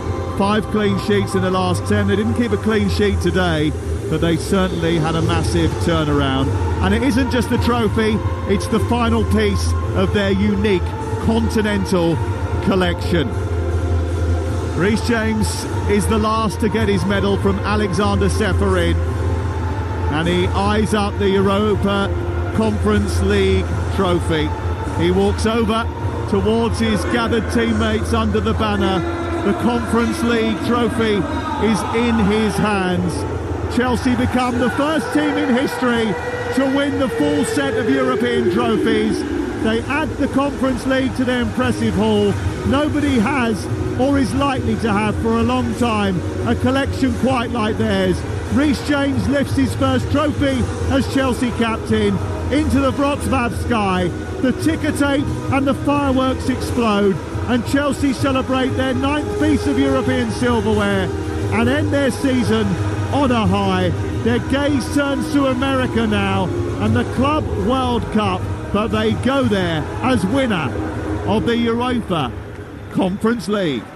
Well done and congratulations to Chelsea as Cole Palmer lifts it, and that's a big cheer. And listen, we've seen this before with Spurs lifting the trophy and celebrating endlessly. There's nothing not to love about seeing your captain lift a trophy, and it really doesn't matter what trophy it is. It's a very special moment. And I'd even maybe put... Listen, we talked about underdogs and Crystal Palace and Spurs and Newcastle all winning trophies. Chelsea were not the underdogs in this competition. They were very much the favourites. And you could even argue, at the risk of being accused of arrogance, that listen, any English side, any Premier League side in the Europa Conference League should be going on to win the thing. Well, they were tested first half and they came back from that test and they put it to bed and lifted the trophy. Yet another trophy in Chelsea's sparkling, gleaming, golden history. And the recent history is trophy-laden, that's for sure. And we need to talk about Cole Palmer. Listen, you can get your calls in to Sports Bar, which is coming up in around about 10 minutes. 03717 22 33 44. But Cole Palmer, he seemed to be unplayable with what he was doing. The ball he put in for the first one, Scott, was absolutely sensational. The second one, it seems like he's got nowhere to go. Absolutely nowhere to go. And then out of nowhere, there's a little turn, and Jesus Rodriguez has no idea where Cole Palmer is. And it doesn't look like it's anything special. He just disguises it and does it so quickly. It's magnificent. Do you know what, Aid? The top players play at their own pace. Cole Palmer is quicker than you think, but he glides across the turf, whether it's sprinting with the ball or whether it's that little pirouette that he did there, leaving his defender for absolute dead. And then on his right foot, and we spoke a little bit earlier about Nicholas Jackson being in a great position on his left foot, and he puts it straight to the keeper's hands. What a wonderful ball with a supposed wrong foot between the defenders and the goalkeeper. Nicholas Jackson actually does well, I think, to not head it, but sort of chest it, shoulder it in. But just moments, Aid, honestly, moments. I can run up and down as much as I possibly can and try to affect the game. But there's only a handful of players in the game that can produce moments like that you just sort of think, wow. Gianfranco Zola did it back in my day. Played with Paolo Di Canio as well at West Ham. And Cole Palmer's up there.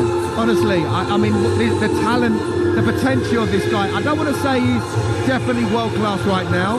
What I would say is heading towards it, but without doubt he's got a world class talent. Again, he plays the pace, the game to his pace. And just when you're thinking that I don't see Chelsea doing anything here, it's why you never take him off, because he's capable of something like that. And he did it within 5 minutes and just changed this European final tonight. You've thrown his name in with some proper talents there, Scott Minto. That's high praise indeed. Has he got to be a bit more... Consistency has got to come into his game, but he is still young. Yeah, absolutely. Look, he's only been 2 seasons. Is it 2 seasons? 2 seasons at Chelsea. And obviously he had a little bit of a patch in this half, just around the Christmas time and just after. I think he missed Nicholas Jackson, but I think everybody sort of fell away a little bit. But do you know what? Not only has he got the talent, not only has he got the physical capabilities, but he's got the mentality. When he got interviewed after the game that time, and you could see, and he sort of, he wasn't happy again. He used choice words that perhaps he could have used a different time, but it was raw. He's raw, the way he speaks. And you know that he was like, I'm desperate to get this club back, and I'm desperate to carry it. But it's not in an arrogant way in any way. It's just what these potential and world-class talents have. They believe, give me the ball, I'll do something. If it hasn't happened there, give me it again. At some point, I'll do something. And again, he's changed this European final just within a 5-minute space, and there aren't many players that can do that. Just had to do a double take there. Malo Gusto was celebrating with the trophy. Let's move on. Reece James has got hold of the trophy now. Made a massive difference when he came on. He seemed to stabilise everything for Chelsea, certainly defensively, and he contributed going forward as well. What he's also just done, I think it was Reece James, grabbed hold of Enzo Maresca, dragged him towards the Chelsea fans and basically said, listen, give yourself some credit, and basically told the Chelsea fans, this is our manager, give him some credit. It was a lovely thing for the captain to do. Absolutely, and the players realise what happens on a daily basis because they're there. And Sam was saying it earlier, he is popular amongst the players. It's not easy being Chelsea manager. It hasn't been easy for the last 20, 25 years, but even more so in the last 2 or 3, because it's a complete change in shift. It's not about the here and now, it's all about the future. And that's why I'm really interested to see what's going to happen. And Enzo Maresca can say what he wants, and, oh, well, what do we say? Is it F you? And well, I don't believe that was the right reaction to do. But at the same time, he does need to take Chelsea where they were not that long ago to be right at the very top. He does need help. He's even said it himself that he needs experience. So, yeah, look, there's been a few contradictions that he's come out with over the season, and we can come out with that, and perhaps he can learn from that himself. Let's not forget, Aid, he hasn't managed in the top flight before, ever. So this was his first season. So to finish 4th, to win a European trophy in all the chaos that was going on behind and what's happened in the last couple of years, I think is a great achievement. Let's quickly go through the goals. We mentioned the ball, brilliant crossing for Fernandez's header from Cole Palmer. Cole Palmer setting up Nicholas Jackson's goal as well, which actually they checked it for handball. It came off his torso, but for one moment it looked like it might have been sort of halfway down his arm, and they might have been looking at where the t-shirt line and all that nonsense was. But it was a good goal from Jackson. It shouldn't have been ruled out. Absolutely correct. But actually, we'll be glad he scored because he had that breakaway. And I remember in commentary Sam saying his touch was so heavy the ball went straight to Adrian. I thought he meant me, the touch was that heavy. The touch was that bad. So he'd be glad he got the goal before that, because that was a bad miss. Yeah, absolutely.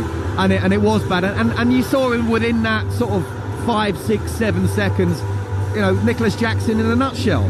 He's big, he's strong, he's pacey, no one was catching him. But just in that final moment where you need to be really, clinical in your mind, and Michael Owen-like and Robbie Fowler-like, he hasn't quite got that. Can you acquire that? I'm not so sure, but it doesn't mean to say he can't be a really good player and a really good asset for Chelsea. And yeah, look, it was a big moment that it definitely would have killed the game off. He didn't have to worry about it now. But I think Enzo Maresca probably been more relieved than Nicholas Jackson, just because of those 2 initial decisions that didn't work for sure. Yeah, absolutely. Jadon Sancho's goal was really good. It was a high quality finish. Might get lost a little bit in Cole Palmer's performance, but it shouldn't, because that's what Jadon Sancho can do. Well, it's exactly what you want your subs to do, to come on and make an impact. I was slightly concerned because he hasn't got the pace of the other 2 wingers, that perhaps he just do a little skill and pass back, but he actually looked quite direct a couple of times before that. It was really important. Do you know what? I was so over Cole Palmer. I wasn't sure if it was him, it was Kiernan Dewsbury Hall who actually played the ball to him. So well done again to him for coming off the bench and making a little impact. But you're right.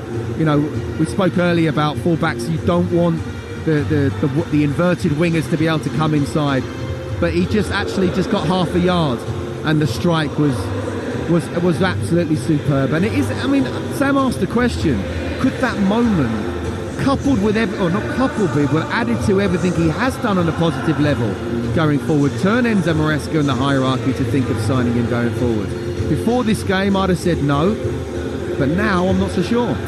Well, Caicedo got the fourth in added time, and he's been, I think he won Player of the Year, but he's definitely been one of Chelsea's best players this season, has helped contribute to that Champions League placing, and with the goal he's contributed to the winner as well. And now they're playing the traditional Chelsea anthem, and even though they might be outnumbered in the city, there'll be a lot of crying Betis fans tonight around Wrocław, but Chelsea fans will be deliriously happy. I can imagine they were fuming at half-time, and probably fuming when they saw the team sheet as well and wondering what was going on.